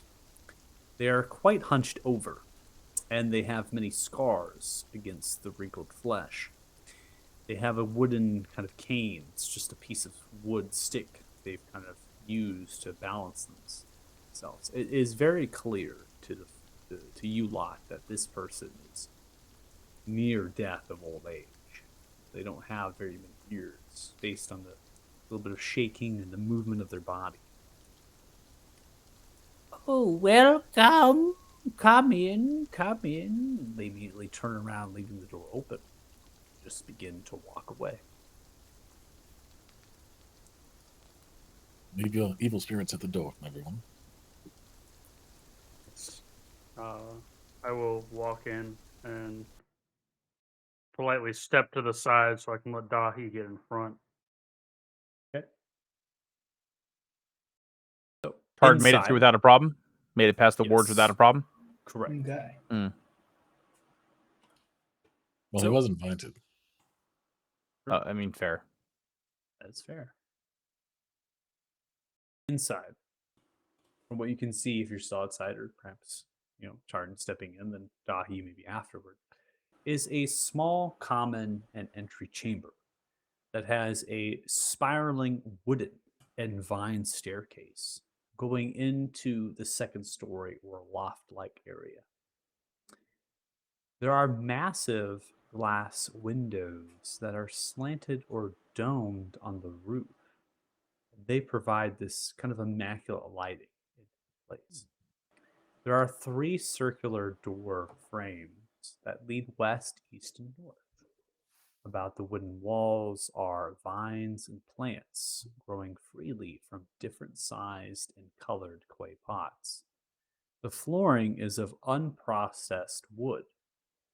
To the west, you have an interior greenhouse with many different plants on trellises and shelves. Gardening tools and buckets hang. That is wafting the smell of flowers and beauty into the common chamber.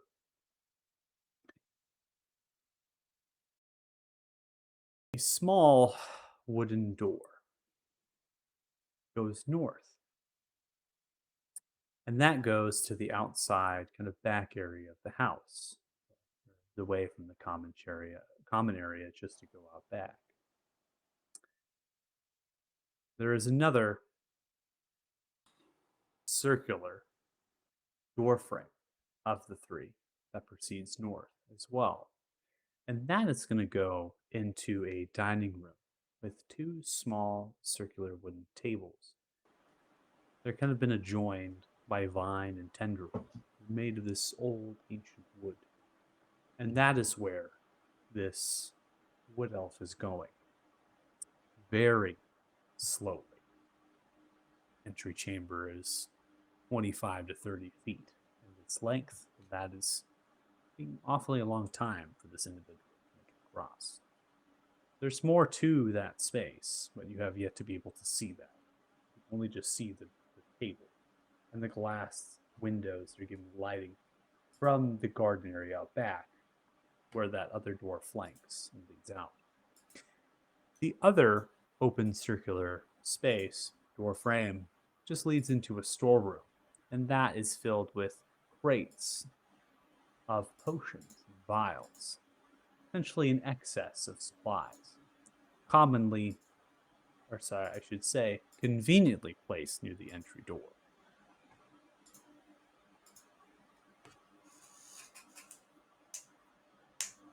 Do you all go in? Yeah, absolutely. Okay. All right. Aries, go ahead and make me a wisdom saving. I'm just kidding. I mean, sure. I'm just kidding. He was I mean, I did threaten to cut somebody's arm off last session, so like, I mean, I get it. I'm just kidding. There's no effect from the war. Those things that are carved in. It seems to you or to anybody of the party as you pass in, the wood kind of crinks against your boots, and then you can see the spiraling staircase and the lighting really coming down. You begin to follow the wood elf, which you have to slow down because they're going so slowly. And upon coming into the dining area, it's also connected with the kitchen in the same space. There is a stone hearth that's open with an adjacent fireplace, and then there is a wooden kind of island that's been made with rock walls and river stone. They have mixture of shelves of raw unprocessed wood with different clay jars and other sorts of natural materials to contain reagents, and that's in their cupboards or the shelves or underneath the island itself. There is a bubbling pot or a cauldron hanging from a peg in the hearth, and that has a very typical, wooden ladle with a curved handle. And you see as they are just rounding that circular entry and they're just going towards the hearth, right, away from the 2 tables. As soon as you come into the space, very interestingly, they know it. And they just hold up a hand, have a seat at the table, and they just move their hand backwards in a very weird way. And all of a sudden, these vine chairs start springing to life from the floor, as if they're conjuring them from the vine and the plant life to make comfortable seats for all of you.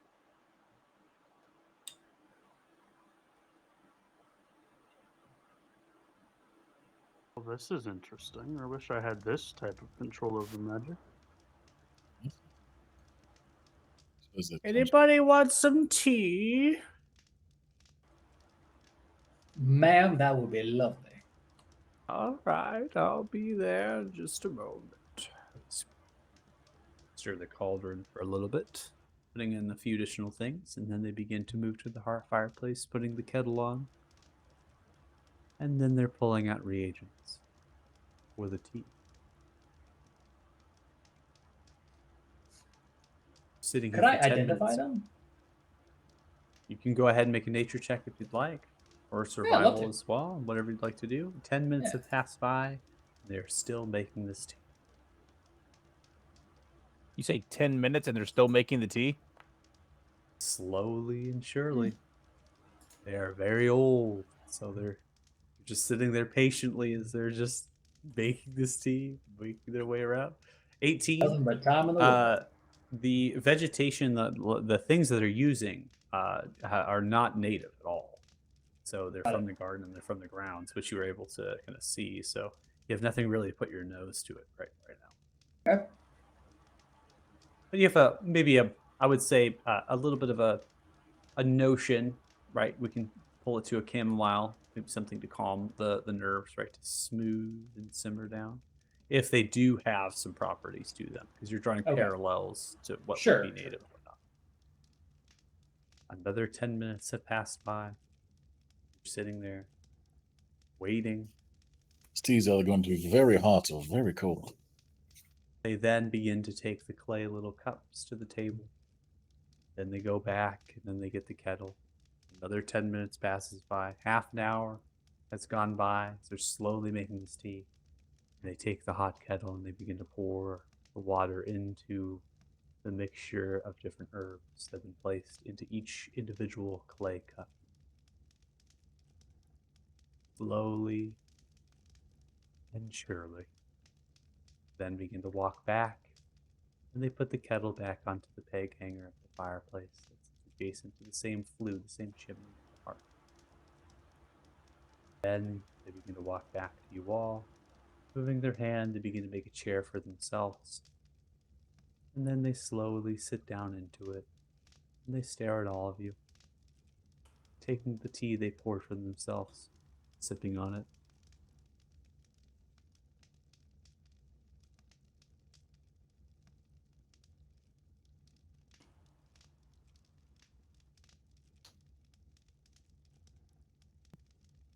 Dahi, anything we should be worried about in this? I don't think so.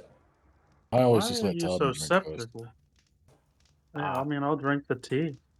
You guys need to learn to trust people. Pardon, you and your friends are part of the reason why I have trust issues. That's fair, honestly. wrong with Have a little bit of faith, would you? It's That smells just, fine. Fix it. it's just to warm the heart and soothe the mind. Yeah, I'll It's a start tea drinking I my tea. have brewed as a child in Lipsil.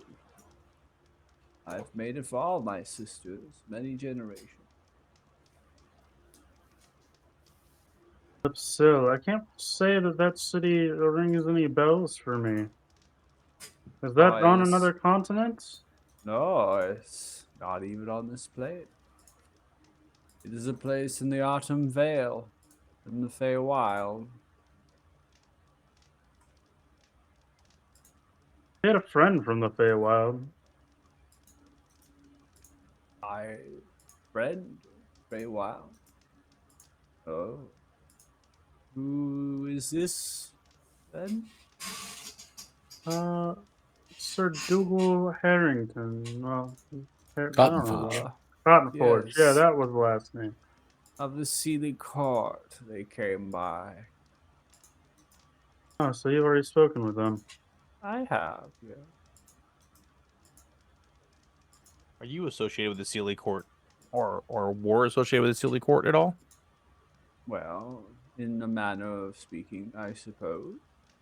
I am known to the people of the Autumn Vale as Fairleon. loosely in your tongue, guardian. I once was a guardian of the Fae.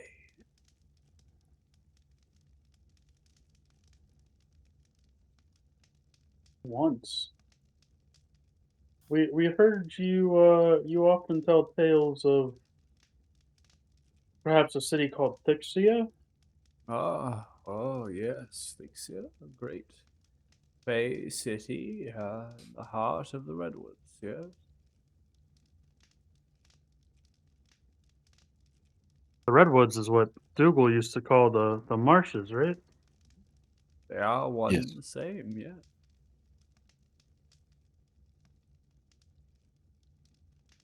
So does that mean that you were at that city before the corruption happened? It seems you have as much knowledge as your friend. I'm surprised you did not accompany them. They visited, He got a bit of a head start. so they did. They are very zealous and eager, as well as naked, void of any equipment that will aid them in this fight out He- ahead. Did he Left have in a a carrot? They had a carrot, yes. Was it eaten? No. Oh, well, that's all that matters then. Good on him. He often doesn't fight with equipment anyway. He tends to be rather It's savage and feral. One with the beast, yes, a druid. Many of the Sealy court will transition in their ways as such. It is not uncommon to be one with the bear, or of the wolf, or of the Or that hound. useless cat. Saber. Yeah, I'm not a druid myself. Yes, well, what was your question again, my young lad? I was asking if you had been to Thixia prior to the corruption. Of course I have. I've been there a number of times. I live there. Oh, then maybe if you wouldn't mind, I know it was some time and we weren't invited guests per se. Kind of informing us what happened there, what led to the corruption. That may help us get back into well, at least deal with the Black Dragon. But I feel that's one and the same, given what Sir Dougal told us.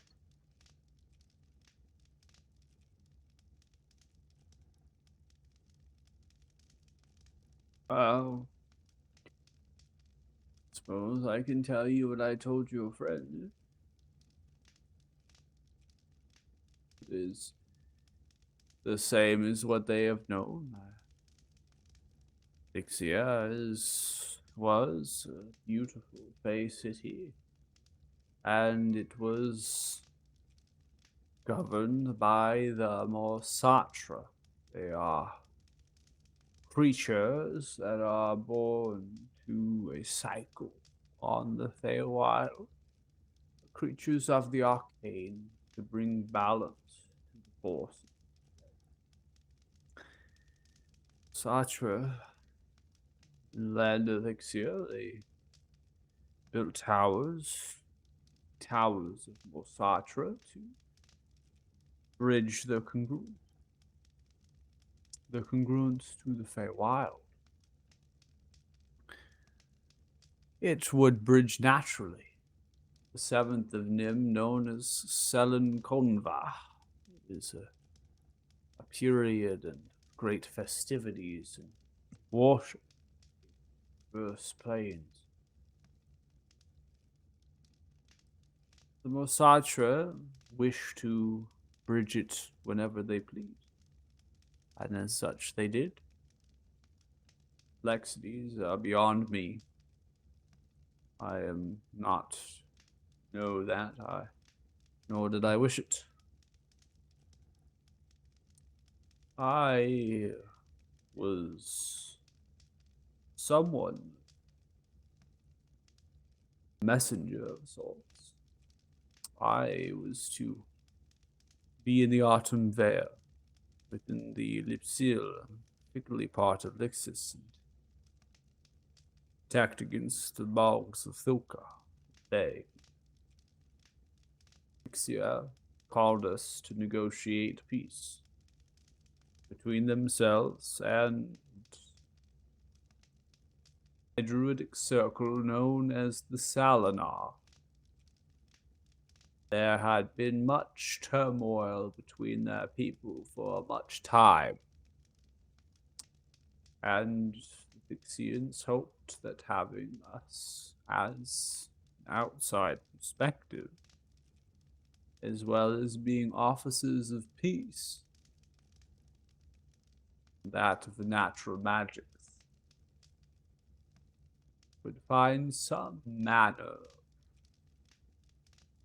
connection to the people of the Salinar.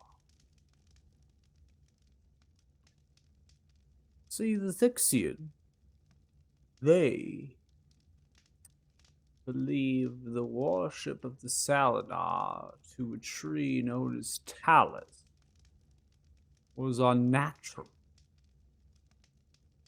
That the gifts that they were provided were evil. Salinar saw the Mosatra and what they did to the congruent, just bridging it more often, was unnatural as well. You can see the turmoil only grew the longer that they both existed in the same habitat.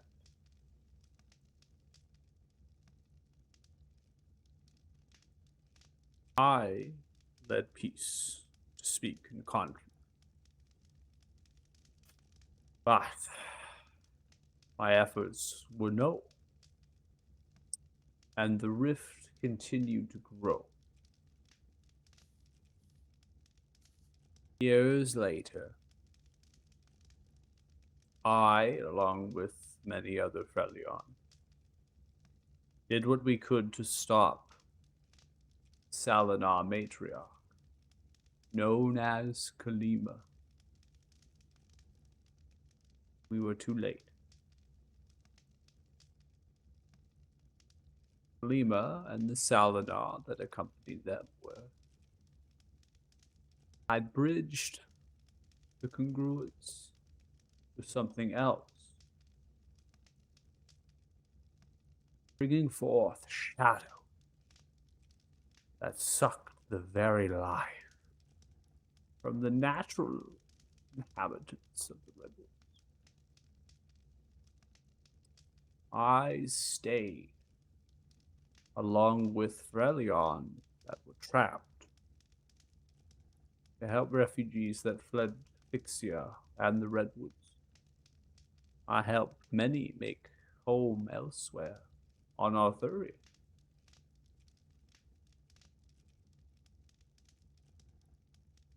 During these long and hard years,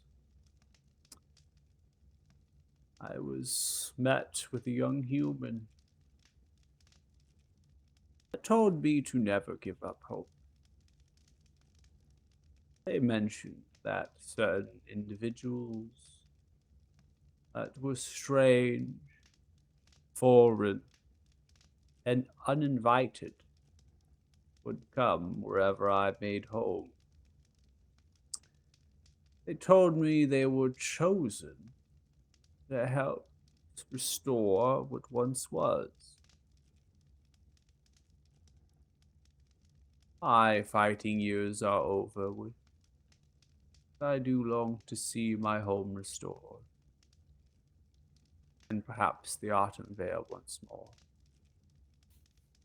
I do not fear death, as we fairly on will be put to the cycle and reborn anew.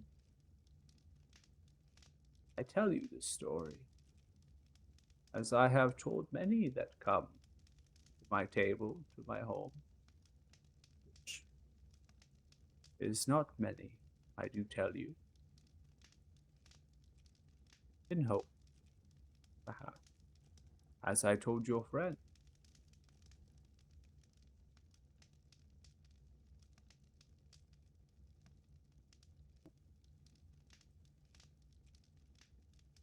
this answer your questions, young lad? It does, but it brings more to my mind. You may not know the answers to them, but you mentioned these towers of Nosatra that bridge the congruence. Where I'm from, in Temeria, they also have a congruence to the Feywild. However, they keep these artifacts separate as to not allow the bridge to form. Um, do you know what artifacts, if any, the Nosatra may have used to bridge that congruence? So that way we can know what we're on the lookout for when we're in there?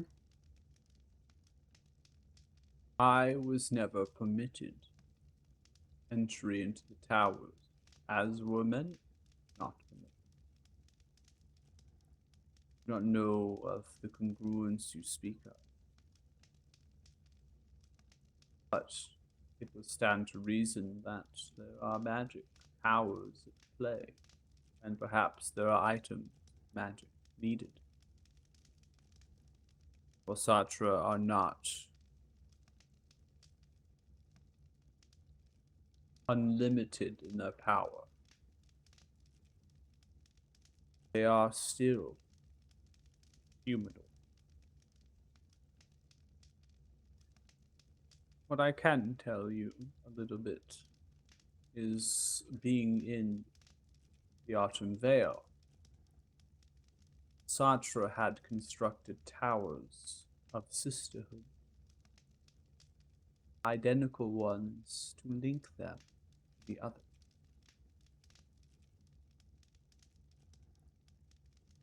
Perhaps it is not an item, but it is the tower itself.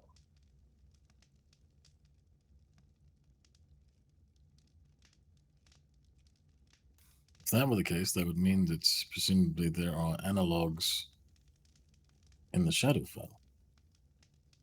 Could stand to reason, yeah. Possible. That would take quite some planning. Well, if we're talking about deities and time, as we're well aware of, they like to tinker. It is possible that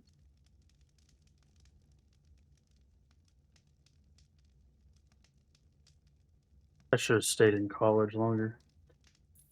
Then 2 days. Ah, if it helps you, I've never been to college. So not going for you. I appreciate that. Oh, you're most welcome. You see, Todd, Every- you could have been a tree hugger. Well, I do not like that term. We, no we mean offense. no disrespect for it. I I find that actually, quite offensive. Oh my god. I'm pretty sure you did, whether you meant it or not. Would that's you fair. believe me if I said it was a term of endearment?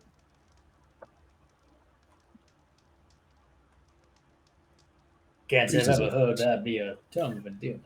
I have You spoke- spoken with a tree once or twice, and let me tell you, they are, well, some of them like to be hugged, some of them don't. Oh, Much so you like actually have to ask consent. Talk to a tree, they have many memories in life. Yeah. See more than most mortals, I would imagine. Oh, and they are quite connected. One is connected to many. If you ever want to know something, generally a tree will know it. It would be really nice if we had our druid friend right about now to talk to some trees. It He might be couldn't better talk than to a the tree. animals. You mentioned you met a young human Yeah. who told you about some chosen individuals. How long ago was that, and how old were they, roughly? I am well over 900 years of age. I know that might be difficult. I am not an elf. I resemble one. Like the Mosatra, I am born to a cycle, bloomed from a flower, nurtured and grown. This human came to me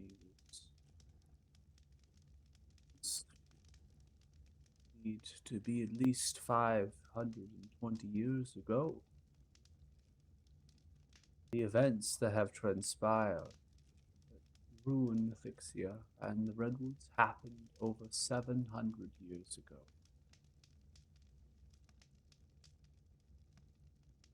A long time.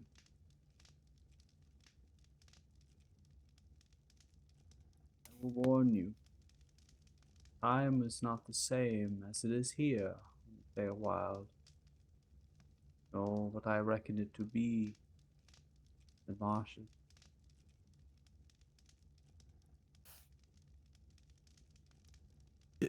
Did this human have a name?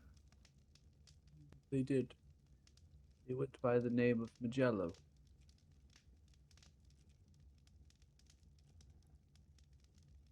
Told y'all we couldn't trust that man.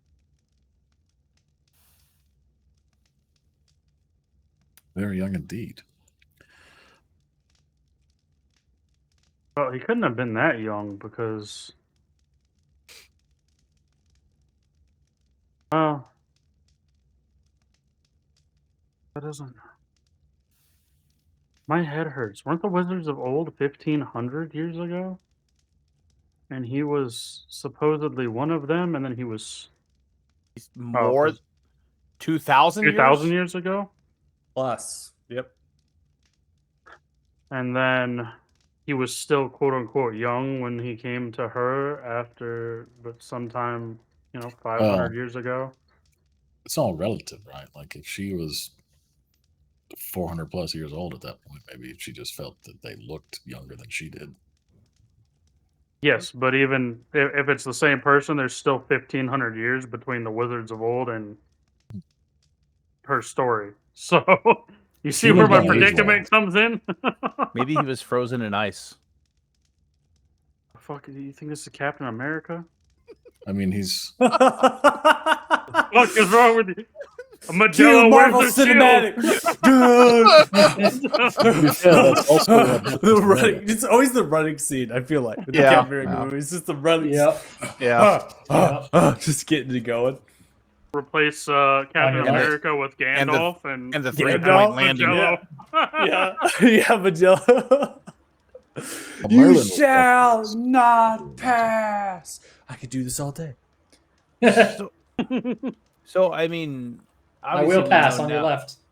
Well, Yes, we have we know. suspicions now that the timeline, though, can be manipulated by quite a few people, right? So maybe Magello is another one to add to that list if we hadn't already. Oh yeah, he was on my list. Um, He I- had been Then on why my are you list. talking? If he's on your list, why is this surprising to you? Well, because the way that the Wizards of Old were described, it sounded like he was old then. It was? Yeah. But now, when she saw him, he was a younger human, Yeah. and then now he's old again. So there's Yeah. some weird. He's old again, but is he 2,000 years old again? Like, That's what I'm saying. or Is is I he like a don't- spry 70? Is that what we- yeah, that's, Surprise, 70. it's surprising. either there's a constant rebirth cycle. Oh my god. Oh, I can't. I- we broke him. Well, that was it. It's the idea of my mental image of a 7-year-old in a D&D medieval based game. Yeah. Surprise. He's young for a president, is what we're saying. Most people that in the period that we're emulating did not live anything remotely the same Right. years old. But spry, yes. Mhm. Sorry. Continue. no, it just dawned on me that there are stories of a spell of reincarnation. So it may be the same person, but not the same body. Sounds a bit like necromancy. You know, yeah, I just put this together. We really should have asked Bruga about those comments about having another one of us around at this point, because maybe it's exactly what you're saying. Tardan. In case you need a If- backup. If Bruga is able to recreate us, what's to say Magello could not keep recreating himself in a younger form over a millennia? To be fair, I haven't seen proof that Bruga can actually replicate us yet. I'll save that for when I see myself at a battle of the bards. But would you put it That's past her? your wet dream. I mean, honestly, do you think Bruga could? I have never heard of such feats successfully happening.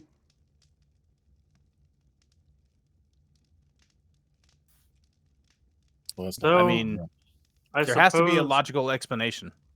a modified form of true polymorph with a built-in catalyst could potentially. just polymorph yourself into a younger version of yourself. Yes. That doesn't that work? I see. Well, no, that wears off. No, No, true polymorph never wears Well, off. there You could- are ways of making enchantments permanent. Yes. Well, true polymorph, if you maintain concentration on it, it will become permanent. Hence the true part of true polymorph. so that's not what you use then. If you No, could I use a become very weaker version of that. anything that Oh. you wanted, would you choose to become an old man? No, but if I was an old man and I Man. enjoyed manipulating the timelines, I would become a young man over and over and over. And you polymorph yourself into a younger version of yourself? I suppose. I don't see any reason you couldn't. I have never seen anyone use that magic in person. I just simply know that it exists. That's powerful magic. There's only a handful of people that can use that, if any, in the world right now, I would assume. I mean, Horig's the- probably one of them. The other option is, didn't she also say that the time? I mean, I don't know how this would backtrack time to be young again, but time passes differently on the planes, so that could be something as well, unless I misheard that. No, she didn't mention that, but I don't know how you would go forward and backwards using the planes. Maybe He there's a said- fountain of youth. At that point, though, I think that that's a little stretch there, Dustin, because like that's Oh, yeah. like a dramatic amount of time difference, right? So Yeah, I'm just trying to. I mean, I'm trying to put. I don't know. I Yeah. mean, I don't know what the time difference would be, but if he was working with the Wizards of old, went to one of the planes, stayed there for a little bit. Theoretically, he could stay there, at depending on what the time difference is, for a while. that's what I'm saying is that in Oh, okay. terms of like that amount of time. I mean, you're talking about astronomical like ratios at that point, Okay. where it doesn't. Okay. It's not really feasible. It's almost then that like no time passes in one plane versus the other. Right. Right. I mean, we're talking about simple dilations or things that change. I mean, you're talking maybe 3-to-1 or 10-to-1, 20-to-1. I mean, you're talking literally Not hundreds or thousands of ones. Thousands. Yeah, I mean, that would yeah, be, that, like nothing happens over there. that would I be mean, but this is like catastrophic. this is like You would interstellar leave level. and That's come like back. interstellar level, right? Interstellar level. where you just, like, Everything is gone. Yeah. Just saying. you're like there for 2 hours, then you come back and your daughter's fully grown. And you know what's crazy about that movie? If you're watching the stream, I gotta take it. What's crazy about that movie is that the person in the spaceship was there the whole time and didn't go crazy. That was the literal for me. The will on that character in that movie was nuts. I'm done. I still haven't seen that movie. You haven't seen that movie? No. What I life haven't are you seen living? Interstellar either. What? It was just so overhyped that I was like, I'll wait and I'll watch it later. Michael's It's gonna not cancel overhyped. session tomorrow It's and be not like, "You have overhyped. to watch Interstellar." You have to watch it. It's not It's on overhyped. my David, have you list. seen I'll it? get around to it. You've never seen Interstellar? Dustin, have you ever seen Interstellar? Nope, never seen I played the fifth. it. And suddenly, next Friday's session is canceled, and we are all watching Interstellar in You want me Discord. killed? What are we doing? Watch the stream. We're doing a live stream of Interstellar. I'm going to buy the copyright privileges to stream it. It's going to be thousands of dollars, but I'm doing it just for them. I'm just kidding. You can do an I would Amazon Prime watch along. It's fine. I would highly recommend it just because it does a really good job of being realistic and also does explain some of the higher complexities of a plot, and you don't. I think like a plot that comes back around in such cool ways. Most movies today, it's very linear. This movie is full circle. I love it. I I think love it. what I just heard. you're It's telling me is it's like physics. So you're telling me it's complicated. It's not complicated. No, it's not. They really. That's what I'm saying is that they actually do a good job with it, with explaining it, that it's in an uncomplicated way, and it's Matthew McConaughey. It's all right. You gotta All right, love it. all right, Right? all You right. gotta love it. You gotta love it. Anyways, back to the game. We're gonna finish this out. Is there any more questions that you will have for Paxina? I mean, we can finish this. Well, so he said that these chosen want to restore the congruence, presumably. The red Well, book, perhaps. No, it is to fix, to cure. Marshes are the places where like the place that I remember is because of the properties of the plane. They spill over, pollute. Not returning what once was, but merely removing what is. Of course, that is up to whoever takes the mantle. Monumentous achievement. I could not do it, nor could any of my friends. I am the last alive of my kind. That is forsaken to this plane. It's not been a bad life by any means. Not the life that I expect.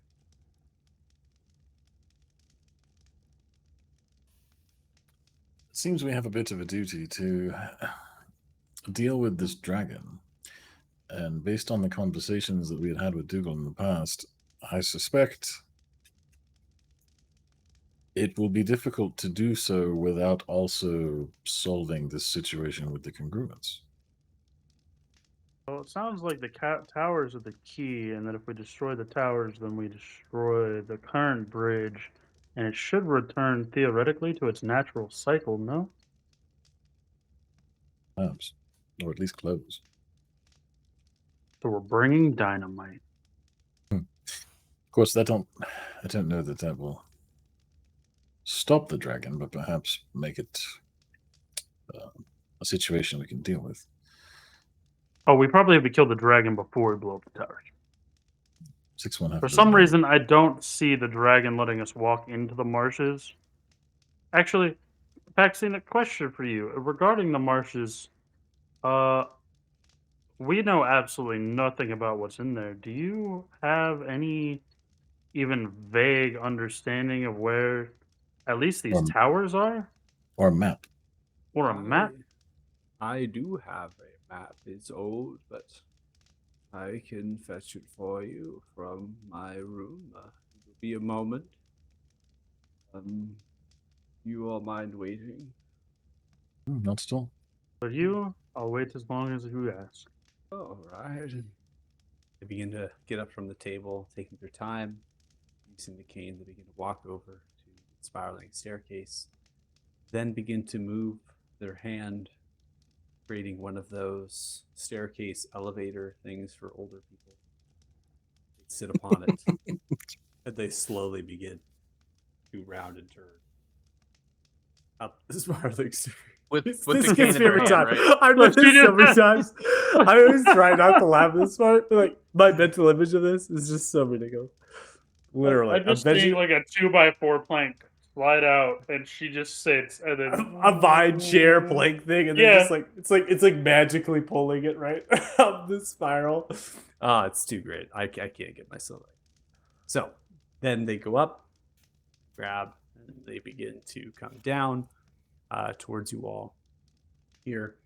It is a kind of like a dried leaf that's been kind of inked, so it's not in particularly like from what you all can tell, It's not in particularly like accurate in terms of its dimensions.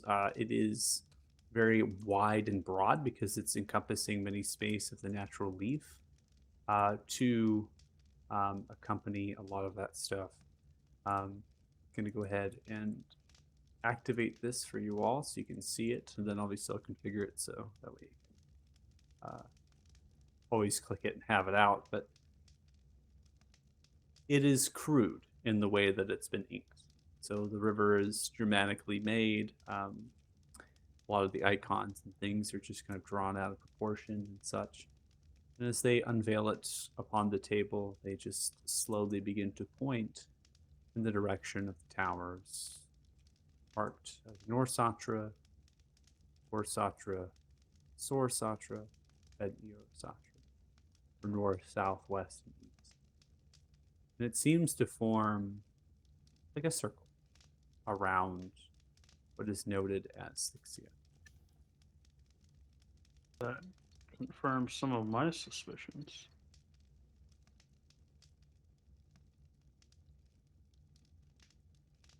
So it seems to me, and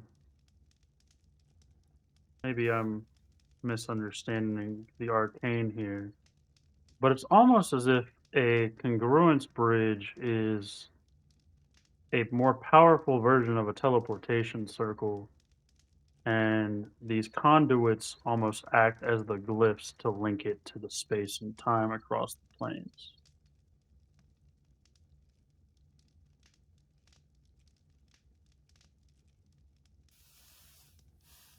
Seems like a reasonable hypothesis. As any could be. I That suppose would have we'll to be find out some more. powerful stuff, though. And as Paxina said, that it couldn't have been the Nosatra themselves because they are not unlimited in their power. So there's something powering this. Some form of arcane magic to link these two locations. Or maybe it's not arcane, and maybe this is a. Oh, I didn't think about that. Smells Could of be a deity mingling and meddling, honestly. either almost primordial and druidic, pulling on the natural energy to form these connections. Because natural energy does have a higher bound than the arcane in some forms, Well, it's not because it's more plentiful. only to form; it's also to maintain over this period of time. Well, it is often more difficult to open a door than to hold it open. But yes, I agree. It has been around for some time. Well, I suppose, Paxina, we will, unless anyone else has any other questions, we will get out of your way. And Oh, did One we last ask about the question. fog? Exactly, yes. There seems to be bits of some mind altering nonsense that happens in the marshes. We were wondering if you knew anything about that or how we could prepare ourselves against it. You don't know much about the fog, other than I was not affected by it. Hmm. Most likely, me and you have strong mind. Also have some effect on leaving the place versus when you are in. Perhaps you are some of the Fae creatures that I helped. Many of them were normal, and then upon leaving they weren't. I gave them I could to help them, but they were left with the lingering trauma.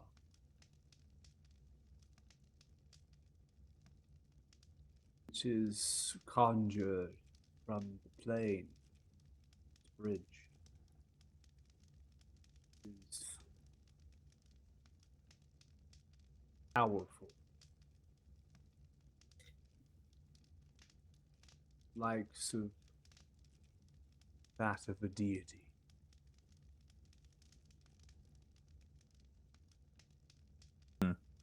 we're going to add another one to the list, boys.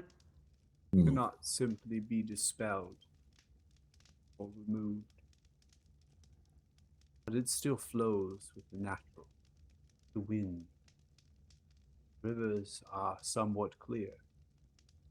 The wind pushes through. It's still overbear. You are protected from the effects of what might lie. You should be okay. I would be wary of leaving once you are in. In some time that I've been there, things have changed. Fog is more dense, more ruthless.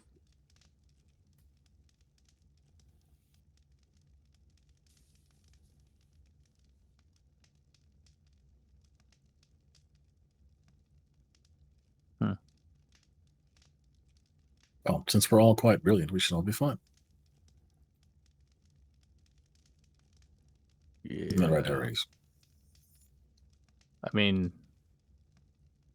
sure, of course. I thank you for the wonderful tea. I don't think we need to take any more of your time now, but I assume you'll be here if we have some more questions that may arise after we stay here for a little bit. They did mention she was a purveyor of potions. Was there anything we needed? I know we had stocked up on supplies a while back. We're probably good, but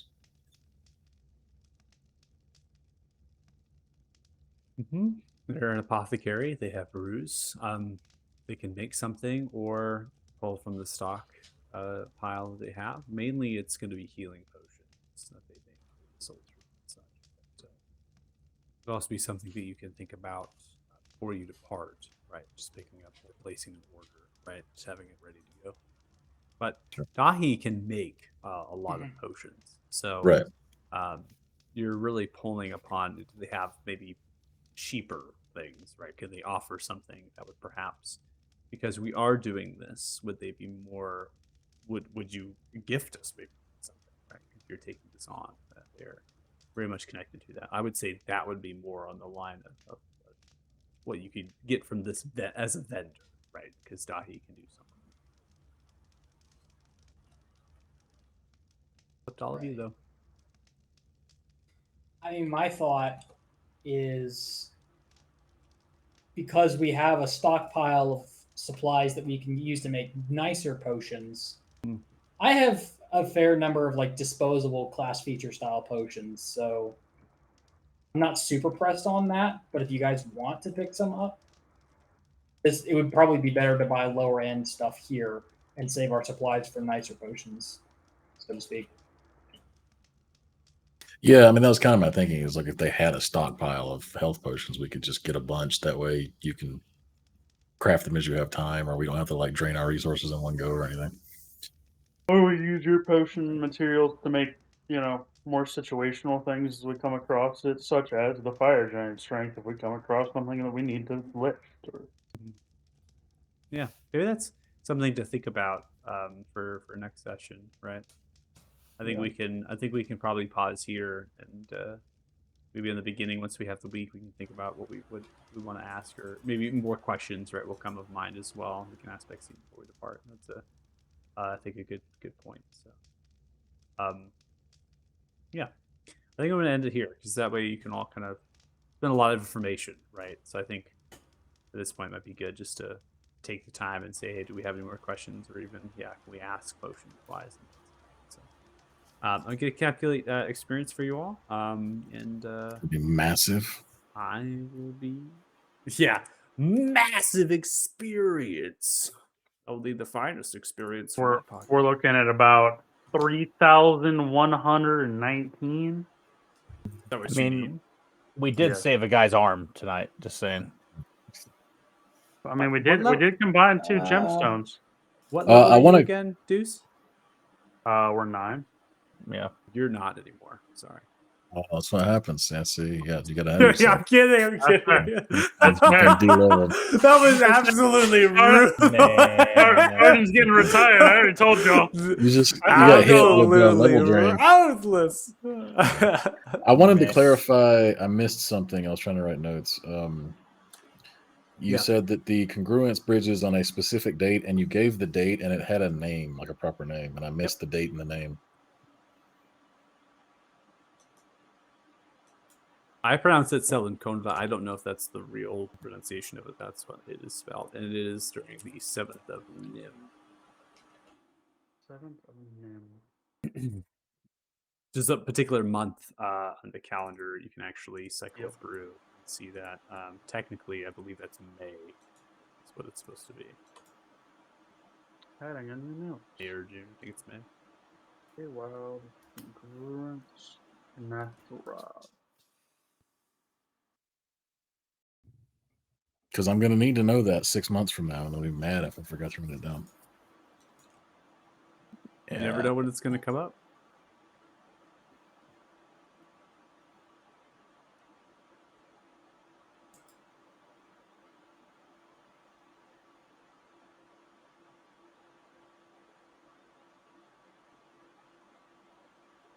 Alright.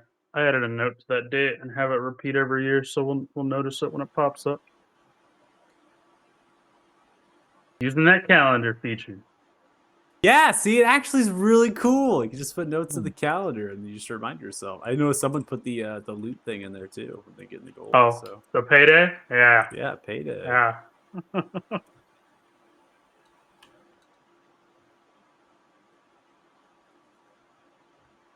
I wrote like 2 pages of notes in the session 38 notes if you guys want to add anything to it.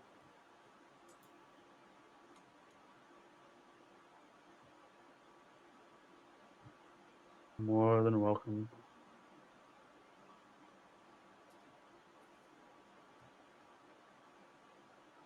Oh, we're so close to level 10. Are we though? No. All right, so we have 915 experience each, but you have 61,806 experience total.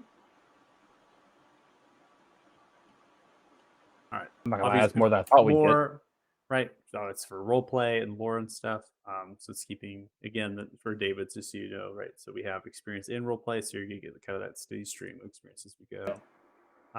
And it's interesting. I think it's really interesting because this party has seen a lot of actually combat in particular, but now has kind of teetered up into the role play. So David, you actually haven't really combated with your character. We haven't. I think Not it's at super all. funny. Yeah. I think Not it's at so all. funny.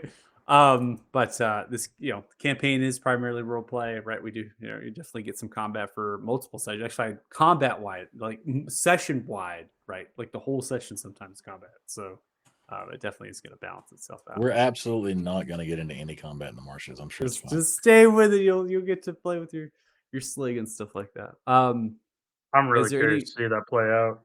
Yeah, I'm curious too to see the build for sure. Is there any questions anybody has, anything like that, before I close up the stream? Nope, I think I'm good. Okay, cool. Need to find a way to Alright. get my character a second melee attack. That's it. Thank Fine. you so much for watching and spending your afternoon, evening with Ride or Die. And we hope to see you next week on Fridays at 4:30. And be sure to check us out. So thanks so much and bye. Bye, Bye. chat. Later.